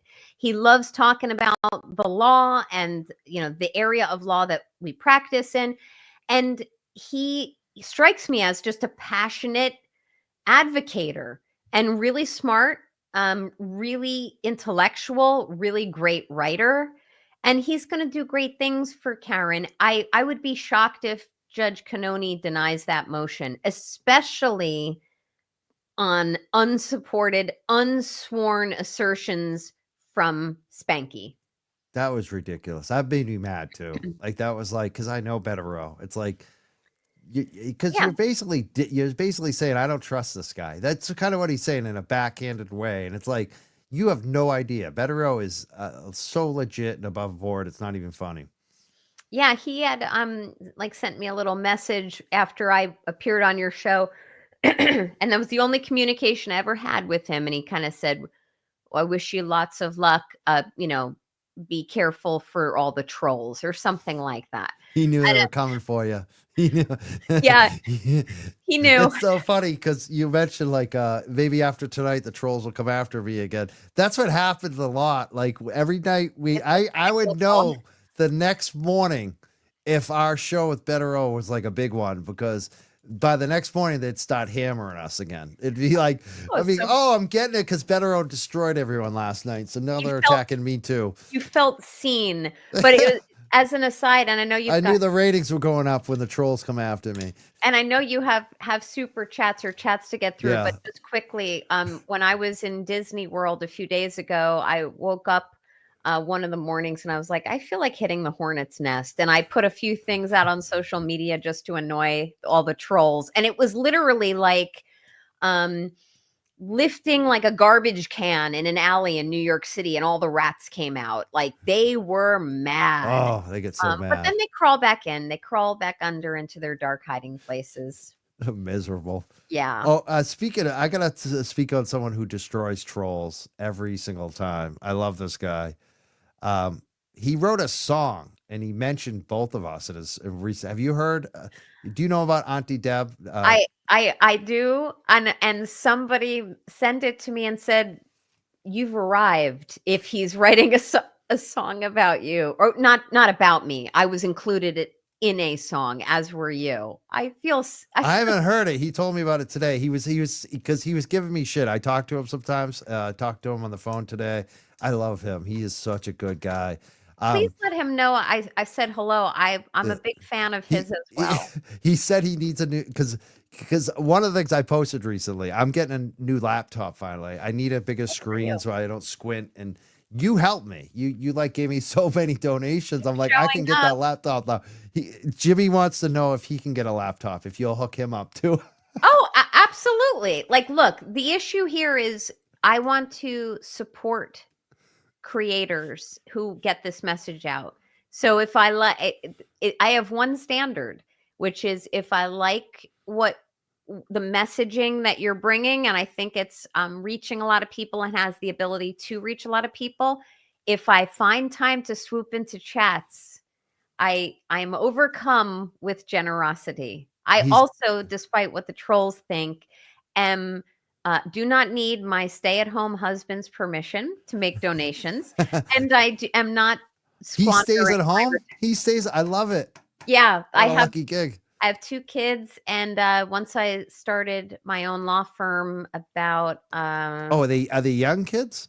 I have an 11-year-old and a 9-year-old. Oh, so he doesn't have it made. He's working. That's work. That is work to me. He's in charge of their sports, all of their sports and stuff. But once I started my own law firm about 8 or 9 years ago, we just decided that he was going to be a stay-at-home dad, and I'm the breadwinner for my family. And no trolls, I am not squandering my retirement savings if I choose to make donations. That's on me. I want creators to create because it provides me with information, education, and entertainment. And until any of those trolls can provide me with information, education, and entertainment, you're not getting any of my donations. Awesome. You got to check out Auntie Deb. He's taking a little break. There was a lot of stuff going on, a little drama, but he's got a show coming up at the end of the month, and he's a smaller creator, but he's raised so much money for Karen Read. He was raising more money on his little show than my show, which is like, considering how many people are watching, they love him. His people love him. Like he has got because he entertains and he has such a good heart. I love Auntie Deb. I am a big Auntie Deb supporter. I love him. I'm new to following him, and I look forward to. I would really love an opportunity to chat with Auntie Deb. He does the late night shows. He's fun. He's a fun one. That's great. You all of the creators bring something all very different. Yeah. Love it. Let's read some more super chats. I'll try to catch up. We're way behind. Sorry. People get mad at me. They complain on other shows. They're like, Mike doesn't read all the super chats. I'm like, well, you're We're gonna tear complaining on through 'em. shows that are solo that can read every super chat. I have guests, so I'm gonna deal with my reading glasses. We're gonna no, dig through these. yeah, no, it's you know what? The people that get upset when there's super chats, don't give me a super chat then. You know what I mean? Like, Maybe the trolls will take a picture of me and say like I'm a gangster. I love your glasses. They're very whitey bulgerish. Yeah, in honor of Hank Brennan. All You right. look like you're from South Boston in the late I? 70s. So Yeah, funny. love them. They're beautiful. Thank you. You look I'll like you're wear in the BC Boy Sabotage video. Yes. I'll wear Gen X, by the way. Yeah. I'll wear them when you're Gen X too, right? Yeah, Yeah, me too. Yeah. You and I got that in common. we do. All right. Nan, here's the question. Nan, were defense challenging lead medic for failing to report the hit by car statement anywhere? PCR report, CMED point report, NFIRS report. Medics rely on statements for incapacitated patients, but it's not in writing. What do you think? Should it be challenged? It should be challenged, and I could have sworn it was challenged by during cross-examination. They were asking questions of the responding paramedics and or EMTs about why wasn't this in your report, etc. What are, I have said, as I said 2 weeks ago, there should definitely be policies and procedures experts. Like I definitely want to see a police policy and procedure expert presented in trial 2.0, but even maybe someone who could speak to what should medics be putting in their reports. The absence of these vital pieces of information is notable. Even Ronnie, the juror, said that to Aiden the other day in his interview because he is an EMT. And he's like, yeah, I would have handled my responsibility to the patient, but then I would have made sure that I reported what I heard and or what was stated. Yeah, I think that's a good angle to pursue. Excellent. Jerry Garcia. I said that wrong. Jerry Gracia. Or it says, Nan, you're credible. Have you guys seen Estee's new channel? There was some Nan size donos going to the Karen Read Fund. Sneaky girl, love you so much. Oh, that's awesome. I did. I have watched Esty. I'm very excited for her new endeavor. And, I wish her all the best. And I'm going to become an avid follower. I have subscribed. I would encourage all of you to as well. Everything starts as a baby channels. Yes. And no, I'm not starting a channel myself. You could. Your channel wouldn't be a baby. It would be big right away. I guarantee you. Be a big problem on my that's probably life. that too. It'd be a time. Eric Clark says persecutions. I love it. Prosecutors' motions are intended to bleed the defense resources. Judge stretches it, helping the bleeding. I don't think she's ever ruled from the bench for the defense. Further bleeding the defendant. Do you think that's true? I think I know what makes my computer glitch. It's when I knock this microphone. Yeah, hit the microphone. Anyway, yes, there clearly is a design to bleed the defense's resources. So every time there's a delay on the part of Judge Cannoni and a canceled hearing, it wastes resources and time of the attorneys. And I'm not sure it's done intentionally by the judge. But I definitely think the prosecution and the law enforcement have taken great lengths to waste her time, bleed her dry, from the very first point of escalating the charges against her. Like they needed to make this stick. They still need to make it stick. I think it all correlates back to the head honcho, the head cheesy banana, who's got a lot on the line. So I agree with your sentiments.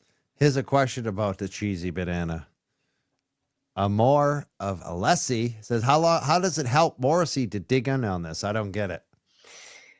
I don't get it. But as I was saying recently, they're all pot committed at this point. Like it's sometimes, easier to just continue on with a lie, because people don't have the integrity to just admit that they were wrong. And I know there's consequences. I don't mean to oversimplify it, but there's many times with conspiracy related matters where people will say, well, why didn't you come forward sooner?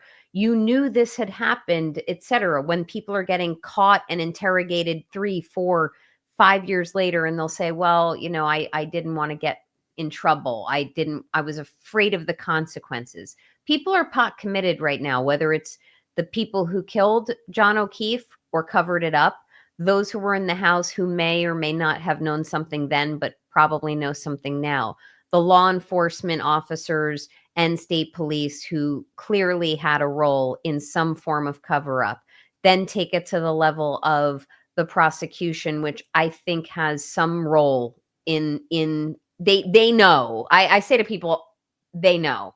Yeah. People know. That is such a good point, because I've had this happen to me twice now, where I have people who have shared information that is so like blow yourself away. Like you're like, oh my God. Yep. And we can't corroborate it because they won't actually come forward and like give us all the info, or even talk to, like, I try to put them in touch with the defense attorneys. That's really what I do. When I have someone that's so, because at this point, it's like, I don't want to be selfish and just report stuff. And Right. I want to help. I want to help Aiden and I want to help Karen. So if I get something that is so like overwhelming, like this is important, I send it to like the Betteros or the Bradles or the Allen John. I send it to the defense teams. I have people that I talk to, and there's 2 cases where there's 2 people. And I know that some of them are watching, probably both of them are watching. I'm going to beg you again, do the right thing. And the reason I say that is because they are afraid. People are afraid. The average citizen out there, they find out information. They're afraid of Michael Morrissey. They're afraid of the state police. They're afraid of what's going on. And that's a big part of why I think he's continuing to do this, because it keeps a clamp on things. It's people have been bullied. People are scared. People are frightened. So I think that's a part of it. And I'm going to say it again to those 2 people. You know who you are. I've been trying to get you to talk, give me more information and talk to the right people. Do it. You need to have courage, because this has to stop with you. Like, you have information, you have to share it with the defense. I agree. And since I kind of got involved, a couple of people have reached out to me as well. And they said, oh, this is what I have information about, this or that. And I say, please take it to the defense team. I don't even want to be involved, only because I'm commentating. Yeah. So I don't want to feel like be that a lot of times too.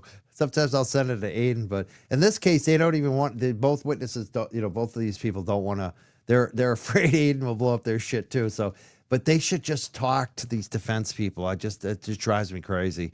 But that's why, I think that's a big why on why Morrissey's going with this, because he's trying to silence people. He doesn't want the truth to get out to the FBI. Jerry says, Brennan thinks bits and bytes are video snippets from here and there. No big whoop. I love it. You're right, Jerry. You're right. He has no technological bandwidth whatsoever, and is going to be prosecuting Karen on a highly technological basis. Like, he's got to get into the weeds on this. And it's going to be fun to watch and miserable for Karen to go through, but he doesn't understand. Oh, thanks.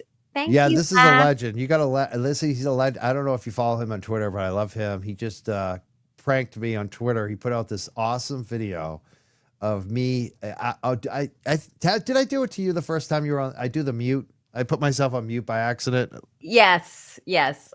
Last night I had my first show in a while where I didn't put myself on mute. I'm trying to make it through a second show in a row. This will be a record. Great. But he made a little video showing like when I mute myself and what I'm actually thinking, which is hilarious. And he says, Dan is friggin' great. Love how she's a little less careful with her words and critique than Bettero. It's like a first round pick swap 2024 for 2025. Hey, Lar, look. I don't know if you appreciated my shirt today. Caution, I have no filter. So I definitely, I I will speak up. And I mean, no disrespect to Betterow when I say that. Like, I don't pull punches, and I have very sharp elbows. Thank you. I take that as a compliment. Excellent. That's a good comment, too. Good observation. Greg says, here's the real question. Would Brennan have corrected his error if Bev didn't get so upset? Felt to me like, oh boy, she's actually looking into this. I need to fix it. I don't think he would have corrected his error, which is why it's so reckless for any lawyer to make unsupported, unsworn assertions to the court. Because this is just one example. He has been doing this in all of these motions. He's been mischaracterizing Dr. Marie Russell's testimony, Richard Green's testimony. He's doing it. And now that you're all aware that he's doing this, each time he makes a sleazy argument moving forward, in my opinion, you're going to be noting that, like, oh, okay. So I still don't find him intellectually savvy, despite a lot of people. But he's very intentional with dropping misinformation into what he's arguing. So he wouldn't have corrected himself. Definitely. Glamour Suits. I want to thank Glamour Sue. She's a big help to a lot of us YouTubers and creators with all the information she provides us on court filings and court dates with no fanfare. We need more people like Glamour Sue. So I thank her so much. Job. Yeah. She says, Brennan and Lally read what someone else wrote and do not comprehend what they are saying. Both are absolutely horrible. Yet she holds AJ to the fire. The hypocrisy of it all. You're absolutely right with your observations.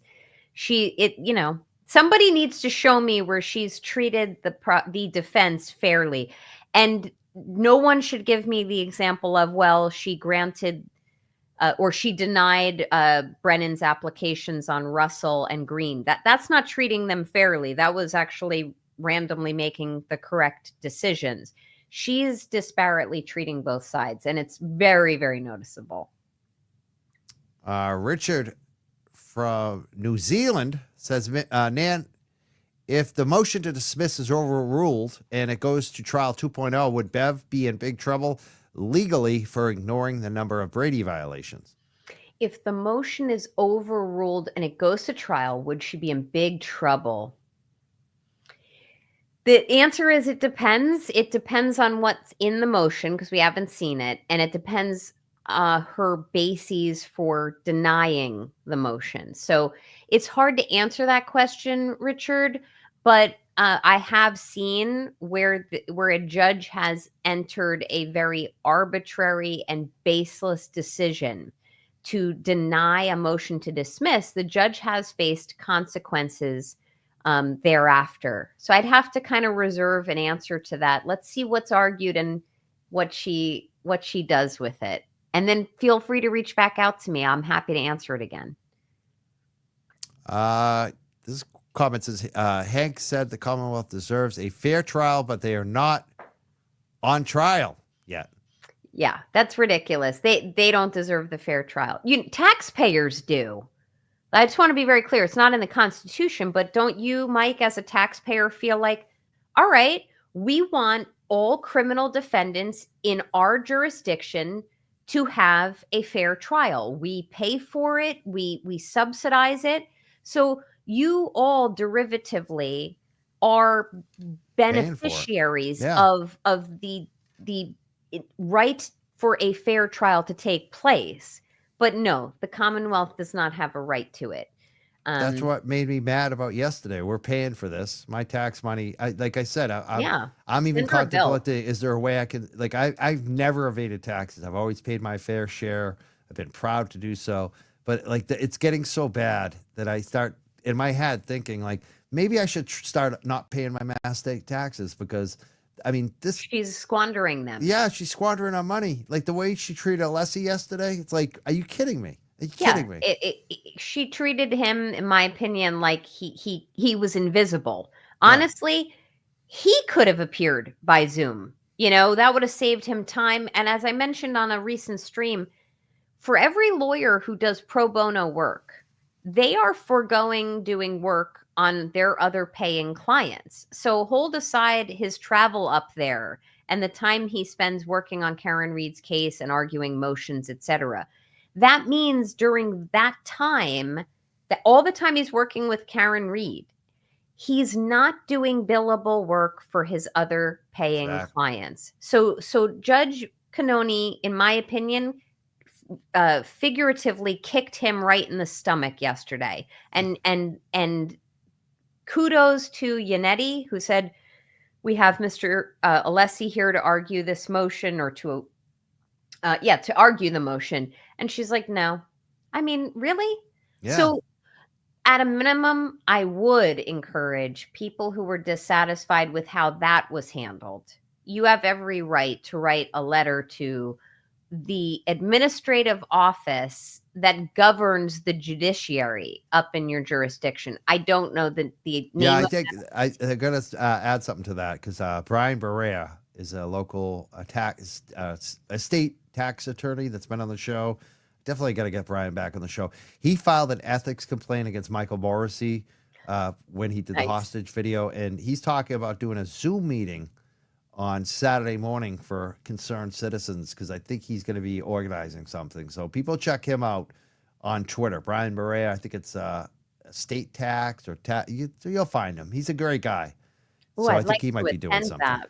I'd Yeah. like to attend that. Thank Yeah, you. well, That's important. yeah. Only Nan Hot Glasses says, Yeah. Nan, you are in the fam now. They've changed their Love screen it. name. They like your hot glasses. You do. Yeah. I can't think of the name of it, but it comes from Ava Mendez's company. Oh, Look Optics, if anyone's interested. So we did a shameless plug, but Look Optics, and she's an actress married to Ryan Gosling. But thank you. Oh, I have like nice. 17 million pairs of them, because as we Gen Xers age, we get a little blind. Oh, I've been putting it off. I need to go see my optician and get new glasses. And yeah, it's something I need to do.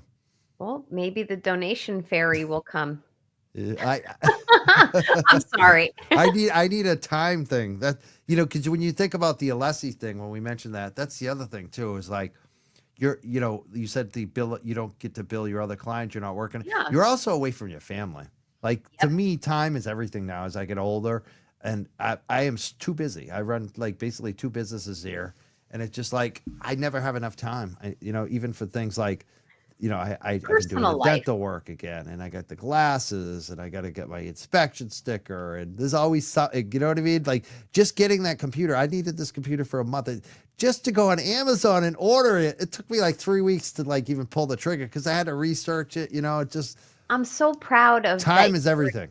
I Time am is so everything. happy you were able to do that, Mike. And you're Yeah, I right. am too. Time matters. You're absolutely right. So Especially when you get older. It's like we know we only have limited time. You You're- care less about money because you already have some money. You're like, if I could just get a day to catch up on everything, or go see the family, or go spend time with my friends. And so to think that you're flying back and forth or driving back and forth, and this stupid judge just doesn't even let you do your work, and you're going to have to do it again. It's just so frustrating to me. let's all make a promise to each other that when the time comes for Karen to be vindicated, fully vindicated, besides any celebrations and the Twitter wars that will still ensue, everyone promises to take at least a day, a week, whatever it is, to dedicate to yourselves to kind of reboot. I'm going to spend months. Yeah. Like, Refresh and reboot yourselves. when I started this, I would do a show like once every 2 weeks, once every week, sometimes once every month. And then it was once a week, and then they came after me. When I found out the district attorney and them were the state police, I took like a month off because I was freaking the F out, need to, talk to an attorney, all this other stuff. But once I came back, I was like, I'm going live that's what I've been doing. I've just been going live every moment I I can. don't know how you do it. Eventually I won't. Like you said, when Karen's some free, time. when Aiden's free, you I'll may give not you- see me for a little while. I'll Hopefully. give you an offer. If everything works out the way I truly believe it will, I will babysit your Young Jerks channel for a week or Oh, two. wow. Just Wow. if you say this is content I want to push, I will do that for you because Mike, you're one of the hardest working content creators I've ever watched and I've ever had the pleasure of Aw. meeting. So, Wow. That'd be yeah. amazing.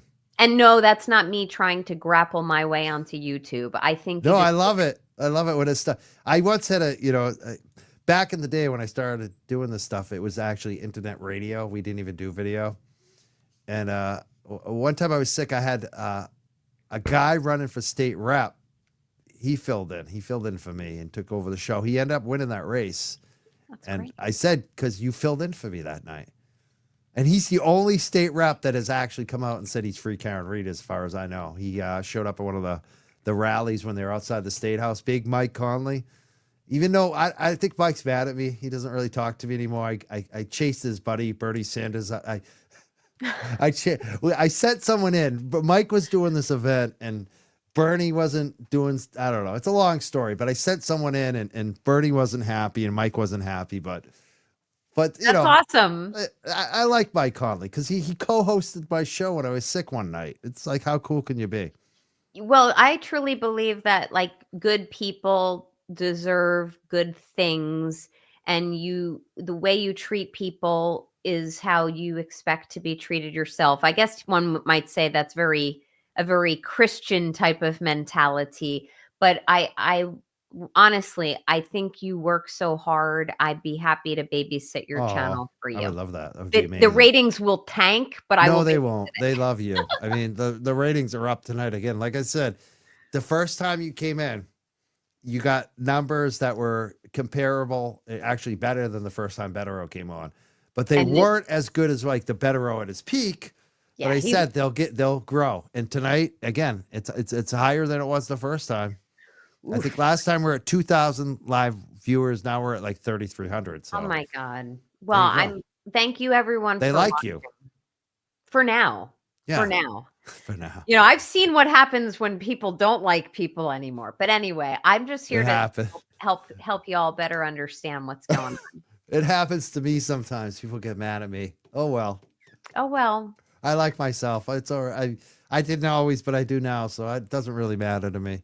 Yeah, they may not like me after Saturday because I have I think it's like one of my last scheduled streams and I'm on with Will the Glarer. Oh And boy.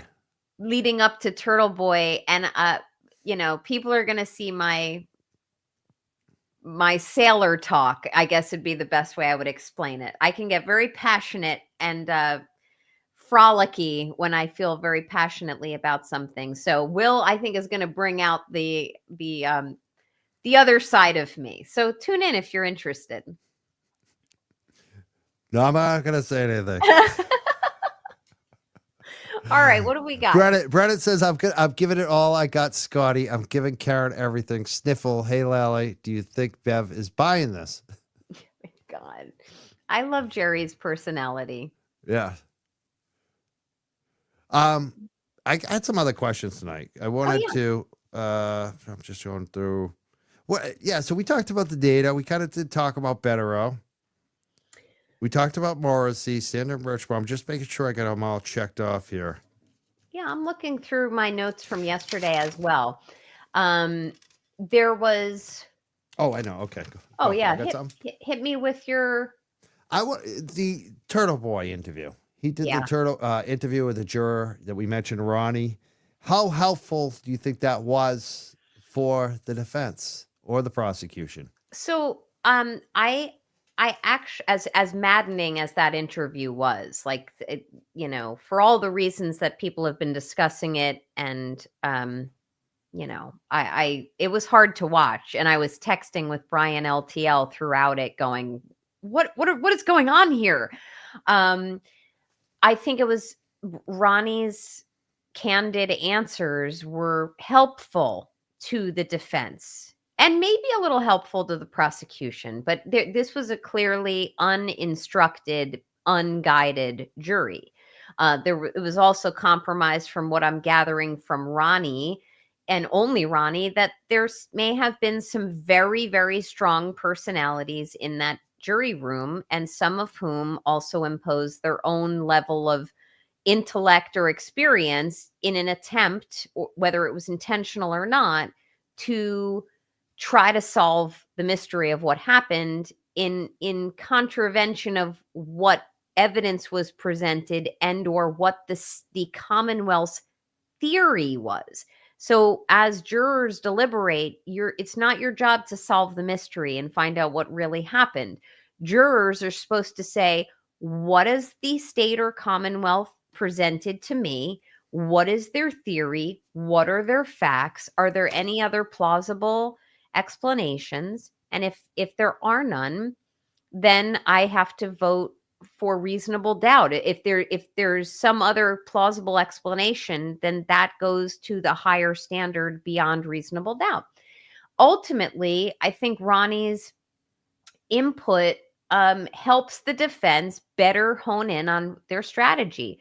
They're going to spend more time making sure that this jury is better instructed and better understands what reasonable doubt is and what the coincidences are that add up. There's too many coincidences here for everyone to care. Like, you look at it and go, no way are there butt dials and deleted texts and 227s, and this one's out on the phone at 1:30 in the morning, and all of a sudden these samples or these tissue samples are missing, and this and that was put on butcher paper. There's way too many issues, whether it's chain of command or otherwise, chain of custody, excuse me. So I think the defense has to swallow the hard pill that they had to take when listening to Ronnie. Everyone needs to not be so, in my opinion, surprised that, like, juries, nothing surprises me with them. And just take it as an opportunity to maybe focus more on reasonable doubt and maybe a little less on the third party culprit defense. It is there. They don't have to hit people over the head with it moving forward. Those are my thoughts, but I have to say, like, there's other content creators who've dug deep into the interview. I know Aiden has dug deep into the interview after the fact. And I have been on, like, for example, Brian LTL and Maz's stream talking about it as well, if anyone wants more in-depth thoughts on it. I definitely need to watch those. Those are my boys, Mazza and LTL. I love those guys. They're good guys. They're the Everyone best. asks the great questions. I love them. There are anything good come up last night that I missed that I should have been asking tonight that Mazza or LTL asked you the last couple of nights? Man. Well, every question that came out was good, but nothing notable is sticking out in my mind, but that's not because nothing was notable. Like, I'm exhausted, Mike. I bet. I know the feeling. It's funny because we've been talking about ourselves a little bit, and I just noticed MJ blocked somebody. They were kind of like giving me a hard time. I don't care, but it's funny. Like, my mods are so protective of me. I was reading the comments. I'm like, those aren't that bad. Like, oh no, is someone bashing you or me? not really. They were just telling me to calm the F down or something, like, about, oh God, like, how much, whatever, which is fine. I mean, it's funny. I just love that my mods are so protective of me that they, like, MJ, if you give me a hard time in the chat, unfortunately, my mods, they love me too much. They won't let you get away with it. Man, that's awesome. I love my mods. At some point want to learn more about how mods do their thing. Oh, I have basically a lot of channels. Some channels don't have moderators. Most do. A lot of them have a shitload of moderators. We only have a very small team of moderators, but we have the best ones. Like, my team, I love them. They protect me. That's the whole thing. They protect me and the channel and everyone in the chat. They're mostly women. It's MJ, Stephanie, Sarah, and Shockenhara, and who am I missing? I said, Scott. Jen. We love. I mean, I just love it. We also have Scott McGinnis. He's the one guy moderator. He's more like boots on the ground. He gives us a lot of good info. about the community. Maybe we don't, normally have, but the full women that we have as moderators are like the best people, and they protect me. And I just think it's cute when I'm just laughing. wonderful. I'm like, maybe she shouldn't have blocked that one. But you know what? MJ always has my best interest at heart. So I need someone like that in my love life. them. I love them. So you know what? You got to be nice to me in the chat, or my ladies will get you. They'll get you. They're not playing. You know what's funny? Wait, I'm gonna pop into your chat real quick. Hi guys. And we're gonna test my theory. Did I say it? Yeah. Yeah. Oh yeah. Okay. I have I think it's like a little membership. Someone gifted me a membership. Oh, I'm sure At one point, Oh yeah, you got a membership. You're in there. I Hi need guys, to- I see it. I need You got to the join- star. I need to join. Beyond the 1 month at some point. Like I definitely enjoy. I enjoy being members. I got to become a member of all the teams, all Yeah. the different creators. Anyway, I I love her. digress. What do we got here? I don't want to. I'm now checking out the chat and my mods. I love MJ. All right. The comment. How is this not dismissed? No chain of custody, vehicle impounded without evidence. Not I can't even read that. Not documented evidence found after scene, release, video. Yeah. I mean, my biggest thing too is like this Canton Police Department recused themselves from the investigation, right? Immediately. Yeah. But then the Mass State Police seize the car and they have it towed, and they drive by several Mass State Police barracks to bring it back to the Canton Police Department, who recused themselves. And then you have the doctored, mirrored video from the same police department that recused themselves. And the judge doesn't seem to care. Like, that to me is such a red flag, isn't it? Yes, and you were kind of the way you just articulated that was like writing a closing argument. Like literally, I could see Alan Jackson saying, or Betterow saying that to a jury, like the Canton PD recuse themselves. Then the state gets involved, and the state police, and then all of a sudden the vehicle's back, and the Sally ported. Yeah, it's what you call the murder weapon.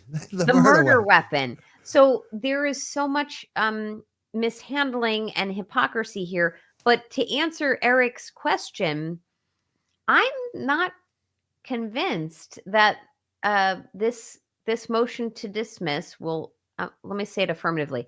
This motion to dismiss, which none of us has seen yet, it might get granted.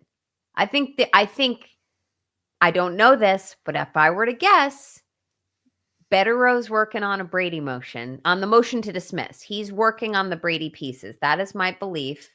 Me too. I 100% believe that. That's I what do. he is the expert on that stuff. And that's one of the reasons why having the absolute blessing Karen has to have all of these tremendous attorneys working for her, it allows the divvying up of work. So while everyone traveled to the court yesterday, including Alessi from New York, Betterow, who has not been admitted yet to appear on her behalf in the courts, he can still work for her behind the scenes.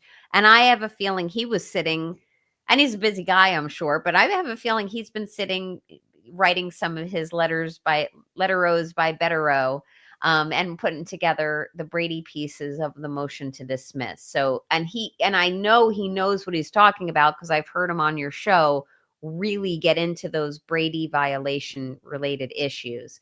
So I think there is a possibility, a good one, that the judge will have no other choice but to grant the motion. I'm hoping. I wouldn't be surprised if she doesn't, but I'm hoping that she will. Excellent. I have another question tonight that I just thought of, because I know that you've read the Turtleboy dismissal. Oh, it's fire. What tell us because I still haven't read it all. Tell us what you think about it. Like, what stands out about it? Oh man, Mike, I haven't read it in like a week and a half. Yeah. We Gen Xers, that it's in your brain out the other. Exactly. But in reading it,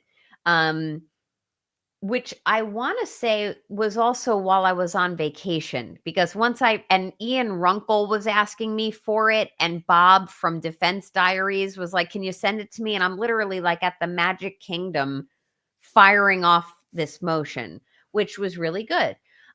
So the arguments that, and I guess it was signed by Bradel, although maybe Betterow signed it. The arguments that were raised really just corralled the court ultimately to a conclusion that they have no choice but to dismiss the action in his favor for a variety of different reasons, none of which I can remember right now, Mike. I'll give you a summary, but I don't remember. It was in one ear out the other. At the time I read it though, as an aside, I said to my husband at the time, I said, you've been following the Turtleboy case. This has been filed. And he was reading a few paragraphs and he's like, he's going to win. I said, yeah, I think he's going to win. Now, told you, my husband's a stay-at-home dad. Like, he didn't even go to college. So he doesn't have like a legal education, but he read enough in these few paragraphs to know that there are strong arguments being raised on Aiden's behalf. I estimate a very high level of a likelihood of success that it's going to be a successful dismissal of the action. There's really no other choice. There's no other choice absent corruption. Such a good thing. Yeah. I'll give you more details though once I refresh my memory. You know, it's funny because I don't know if you know this, I was named in one of the Betterow letters related to Aiden's case. And I think, like, if it goes to trial, they might actually make me a witness over that. I just wonder if I'm going to have to testify, which I'm ready to do. I am ready because of what they did to me, too. Like, it's like, yeah, you've lied about me. All of them, that whole crew. And it's not just her. It's all the other ones, and they're all connected to that DA's office. They lied about me, and I haven't forgotten what they did to me. You have nothing to hide, nothing to worry about. But if you get called as a witness, if you want, will send my associate up. He's licensed in Massachusetts. I've applied to become licensed in Massachusetts. That takes time. But he is licensed in Massachusetts, and I will send him up to just appear with you at trial so you feel comfortable and protected. Oh, so thank you. You just give me the word. I'll send him right up there. Awesome. Pro bono. Pro bono. Honestly, I'm not, like you said, I know I didn't do anything wrong. So they accused me of doing crimes I didn't do. So you want to F with me? Let's go. Like, that's the way I feel about it. Catch these hands, Mike. Yeah, that's right. That's right. You want to keep talking about that? And I think that's kind of why it's funny when we talked about the trolls. I think that's when they stopped talking about me, when they realized that I'm done with it. You want to F with me? I'm ready. I'm ready. Look, I don't want to keep you. And by the way, Jerry Gracia, I love that. I'll second that emotion. But I got to tell your audience a quick little exemplar story here. There is a really bad movie that came out in the 90s with Sandra Bullock in it. It's called The Net. And she's like basically getting cyber stalked. And she works for a computer company, and there's a whole sub story there. But the point of the story was, and she was being hunted down for information that she obtained while working for this technology company. And she was a victim the entire movie. People were chasing her down, trying to find her, watching her digital footprints. And the story, that movie changed. She went from being the victim to the protagonist. Yeah, she went after them. She did. The minute she took her training, courage, skills, and used them against the adversaries, those who were pursuing her, i.e. trolls, etc., Mike, she got all of her power and control back. And it ended very poorly for the bad guys in the movie, but they really do lose interest. And, I would encourage anyone who's getting victimized from trolls, etc., for your beliefs in the Karen Read movement, free Karen Read movement. I'm glad you said that, because Turtleboy has that in him too. Like this, like especially like those two people I mentioned that are afraid to call the defense. There's something empowering about fighting back, and when you fight back, you win. Like that's like we shouldn't be afraid of them. They should be afraid of us. Like, that's the truth Yeah. of it. And I think ever since they F with me in January, I took that month off, I came back, Yeah. I realized that I am not afraid of them. Right. They're afraid of me, and what they wanted me to do is stop using my power, which is this show. They wanted to silence us. So I'm not being silenced. That's why I go live every night. That's why I went from once a week to 4 or 5 times a week, because I was like, you know what? F you. You know, Yeah. you're not going to silence me. I'm coming back 5 times stronger. Yep. And that's what we all need to do, because it's so empowering when you do that.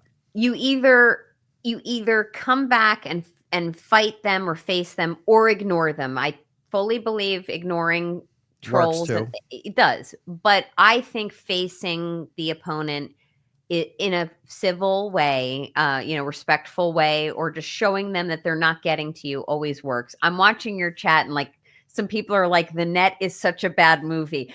It's a horrible movie. I'm not touting it's a good its message. Academy It's a good Award-winning potential. It's about the message. Yeah. And you know what? It's just the fact that you don't let it get to you. Come back. Don't. And they That's should be why afraid of us. That is why I put my little video vignette of losing a bunch of weight out there. I was like, you can't upset me by showing me fluffy pictures of myself. That was me then, and this is me now. And now I've made weight to kick some ass. So let's bring it. But anyway. Yeah, we're ready. We're ready. Yeah. So do you have any more? A couple super more chats? comments. A couple more. Boston Terror says, Nan, good for your husband. Stay at home. Parenting is a college education. Exactly. It is. And at first, I thought he had it made. And then you told me the ages of the kids. And I'm like, oh, well, He's in the throes of it. is work. He's working. He is doing work. It's not just sitting back watching Netflix every day. That's right. And although when the kids are at school and the weather permits, he golfs. He's an avid golfer. You go. He's got some golf in. That's what I need. I put on Twitter the other day, my husband was golfing down in Florida on our vacation, and he got paired up with 3 law enforcement officers from the Canton area. Wow. What did they have to say? A neighboring town, which I will not identify, and they know. That's all I'm going to say. And boy, did the trolls hate that one. I bet. Yeah. Question: does the federal appeal send back to Judge Bev with instructions, or do they make decisions for themselves? That's a very good question, Brown Eyes. Usually no. Usually there is not instructions from a federal court to the state court. The federal court is a separate jurisdiction that will reach its own conclusions and findings. That at best, if the federal court finds that there was a successful acquittal on counts 1 and 3, or as I believe Brother Counsel was kind of intimating 1, 2, and 3, please watch his stream on that. They can refer remand is the word, remand the matter back to the state court to finalize the dismissal. But that's the extent of it. Excellent. All right. Pictures. Yeah. Do you have any final thoughts tonight? We've kept you overtime here. That's okay. I'm sorry to keep you so long, Mike, and your audience. Just keep showing up. Everybody, just feel free. If you ever have any legal questions about these processes, feel free to reach out to your content creators if I can answer questions for them. And, I appreciate all of the support. And to any trolls who are hate watching right now, you're messing with the wrong gal, because I'm not giving up. Oh, I'm so glad that you're here. Thank you for coming on, and thank you for speaking up, and thank you for the donations and the new computer that's going to be arriving very soon. I can't wait till that. I just want to see a big smile on your face, Mike. You deserve it.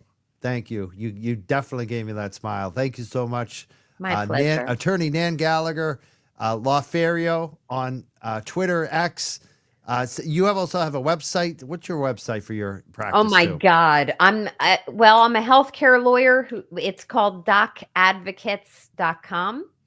And, some viewers have reached out saying, oh, can you help me? I'm in the healthcare field. and I'm not licensed there up in Massachusetts yet, but I can be found. Anyone needs to bounce questions off of me, I'm happy to help. I'm always here.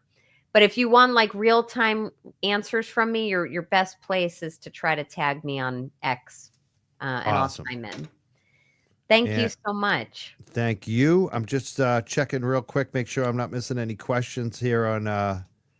Sometimes people Oh, send them thanks, on the thanks, Cash App. Billy. Yeah, I think we got them all. Yeah, we did. Awesome. I Well, am I think we're coming up. good. I think I I am think coming up to Massachusetts. I will be up for a day or two during the trial to stand with boots on the ground. Anyone, I'd welcome an opportunity to meet and start shaking some hands because I can't be there. And I know Karen would agree when I say it takes a village. So I hope I can meet a bunch of you when I come up. I don't know when that is yet. oh, that would be awesome. I'm looking Thanks, forward to it. Mike. Let me know. Definitely let me know. I will. Tom CPU said he'll take me out for some pizza, which I really want. So Oh, thank you. And thank you to your moderators as well. thank you, Laferio. Good night, guys. Have a great night, Nan. And thank you to your husband, too, for holding it down. I know he sets up your tech. He helped you out the first time you were on. So He thank you to did. him, too. And your kids and your whole family for letting you spend time with us. Thank you. It's been a pleasure. I'll talk to you soon. Have a Thank great you. night. You too. Bye now. Bye. Charity Nan Gallagher. That was phenomenal. She's so good. Time goes by so quick. Thank you, Scott McGinnis in the chat. Thank you to our moderators, MJ, Sarah Shock and Horror, Jen, Stephanie. Thank you so much. I love our moderators, our mod team. I love you guys too. The ladies and gentlemen in the chat. We have the best chat around. I love our supporters. I love our community and some of the other shows as well that we all like. Thank you so much, everybody. If you didn't get a chance, make sure you check out Mazza Media. He had a great interview with Nan Gallagher last night. She was also on LTL, I think on Monday night. You can check those interviews if you want more Nan Gallagher. Two great shows. Just had her on as well. I think she's also going to be on Brit Happens pretty soon, too. So check her out as well. Gave Auntie Deb a shout out. Definitely going to have Auntie Deb on the show very soon. I can't wait. Auntie Deb is coming back. Auntie Deb's going to be doing a show at the end of the month. Looking forward to it.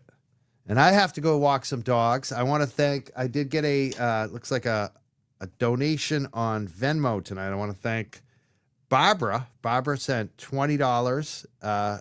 Thank you so much, Barbara, tonight. And Mike also sent $10 the other day. I think I did thank him. Mike Haverty. Thank you so much, Mike, as well. And I want to thank you all for the super chats. I think I got them all up there. Did I miss anyone? Is there anyone upset at me that I didn't put the super chat up? Sometimes people get mad at me if I don't put their super chat up. I try to put them all on the screen. I try to read them all. But sometimes we had 55 of them tonight. And to do an interview while you got 55 super chats going, it can be difficult. Yes, I definitely follow Nan on X if you haven't. Yes, is Nan on?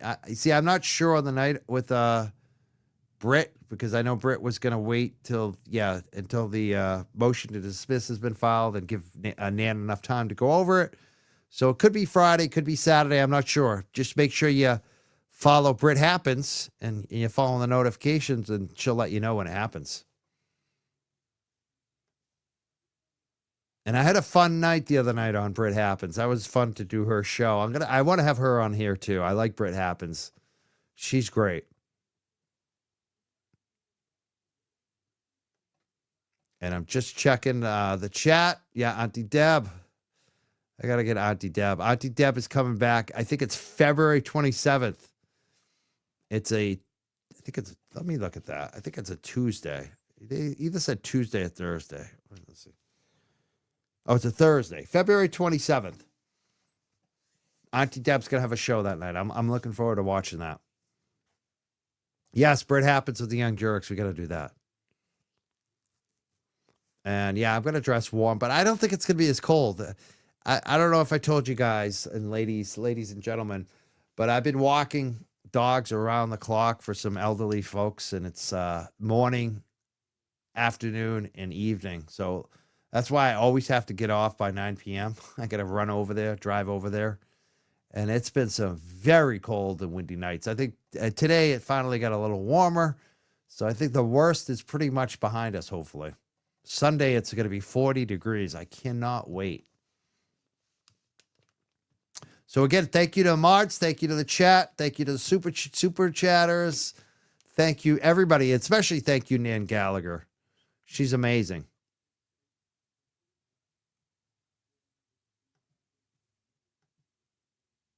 And, oh, yeah, tomorrow night, I'm going to be live at 6:30. I can't wait with Abby.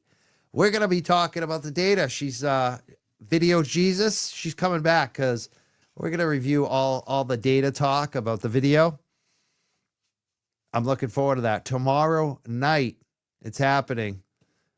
6:30 with Abby. Make sure you follow us, subscribe to us, get the notification. Come back tomorrow night at 6:30, please. Please, it'll be a good show. Abby is always good on here. She's a video expert. We're going to talk about the what happened at the motions hearing with Alan Jackson and the video. I'm looking forward to that tomorrow night. I think I'm just going to close the show real quickly. You know what I want to play? I can't help but play it again. Brennan is afraid of Betterow. That's what I'm convinced of. We're going to play the section of yesterday where Brennan is afraid of our boy Betterow. And this is what it was so awesome that Nan was talking about that, like how you got to turn the tables.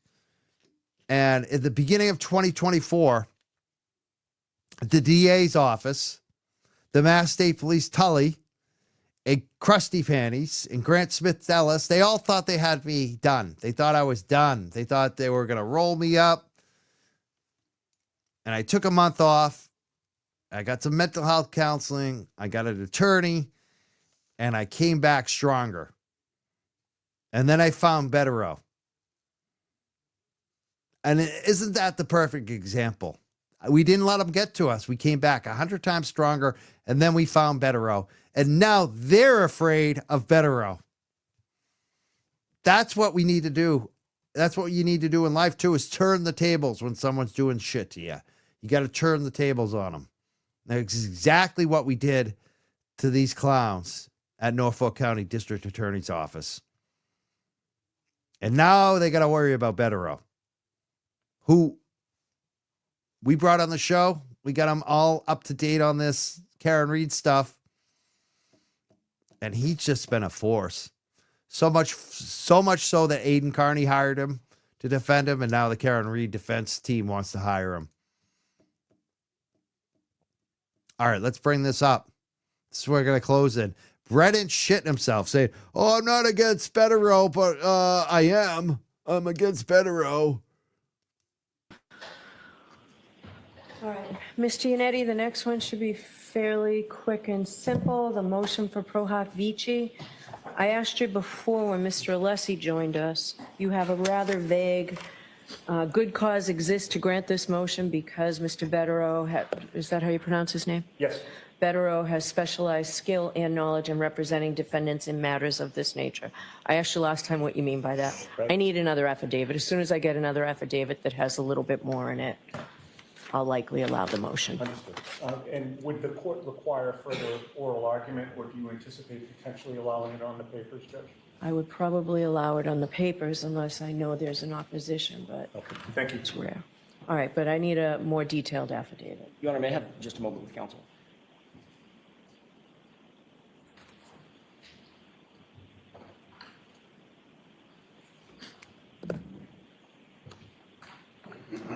Thank you, Your Honor.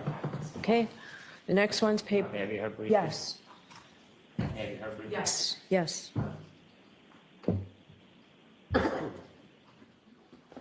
So I did just say unless there was an opposition. Is this an opposition? It's not an opposition, but I have some thoughts that I want to share with the court. Okay. It's not an opposition because I think a defendant who's presumed innocent has the right to counsel of their choosing. I think it's a very fundamental right. And I don't think the Commonwealth should dabble in taking a position trying to prevent an accused from having counsel of their choice. That being said, as Your Honor may be aware, Mr. Betterow is also an attorney for Mr. Kearney. And that is something that I think the court should consider and be thoughtful about for a couple of reasons. There is a history, a symbiotic relationship between Ms. Read and Mr. Kearney. There is a history of documented evidence showing the sharing of discovery between the parties. And inevitably, that discovery is promoted in such a way that abuses, harasses, and bullies witnesses in this case. Not unmindful that there's over a dozen indictments against Mr. Kearney, which Mr. Betterow is representing him for. Now, it's not great clarity, but it's been represented that there is a relationship between Mr. Betterow, Mr. Bradel, who's Mr. Kearney's other attorney, and the defense attorneys in this case. There is a record that has been represented that the attorneys in Mr. Kearney's case, Mr. Betterow, Mr. Bradel, have an understanding with the defense attorneys in this case, that there's an ongoing, long-term, implicit mutual assistance and mutual defense that they've been a part of for a long time. Now, the Commonwealth is not entitled to any product of a mutual defense, but it is curious in that Ms. Read and Mr. Kearney are not co-defendants. It is curious that given the indictments, most of them that deal with witnesses in this case that allegedly have been harassed and intimidated, it is curious that that relationship exists, and the nature of that relationship. It's not something that I think I'm entitled to, but the court certainly could delve into that ex parte. It's important because we'll later talk about, in a sanctions motion, a violation, a direct violation of protective orders in this case. And the discovery in this case was provided to special attorney in Mr. Kearney's case to make sure that there was a thorough review of all discovery, and much of that was turned over subject to a protective order. And I expect there'll be a similar motion in Mr. Kearney's case. Within 24 hours of the violation in this case, there was a violation of different material in that case. And so inevitably, you have Attorney Betterow, who will be serving two masters. He will receive protected information in this case that is supposed to remain protected and not leaked and distributed to the media and the press and court pleadings. And some of that information will not be information that Mr. Kearney is entitled to. And being in a position of representing two different defendants who are not co-defendants, being in that position is going to be a difficult task to manage, and I am worried, and I have good reason to be worried, about the privacy of our protected material. I have good reason to be concerned about the improper dissemination of our material. I have a reason to be concerned about the continued harassment and bullying of witnesses. And this information, if a court order won't protect it, then nothing will. Then nothing will. And so we know this relationship is substantive. We know it is a deep relationship. The attorneys, in fact, in this case, have direct communications or had with Mr. Kearney, over 29 calls each. And so, not to speculate, but having a mutual agreement, a mutual aid agreement, does not allow an attorney then to become one of the attorneys who is entitled to protection under a protective order in a particular case. It doesn't. And that concerns the government. And so while I do not object to Attorney Betterow, they should have as many lawyers as they want. I think the court should have some caution and some concern and should consider some type of inquiry ex parte without the Commonwealth present about the nature of this joint aid agreement and the history of it and whether protected information was ever shared prior to Mr. Betterow presumably joining this case. And whether there's protocol in place, that if there is protected information in this case, that it does not leak again. It does not get shared with a non-co-defendant. I don't even know how to describe the relationship.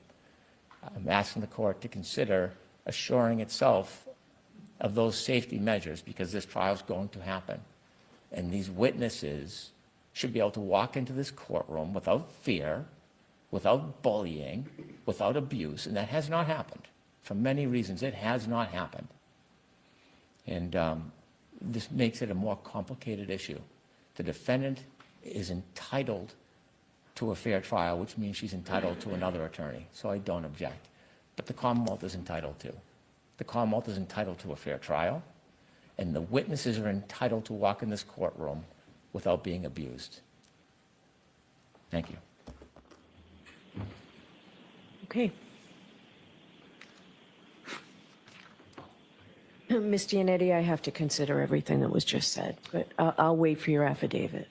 Right, we'll try to address those issues in the affidavit, Judge. Thank you. Okay. All right, then.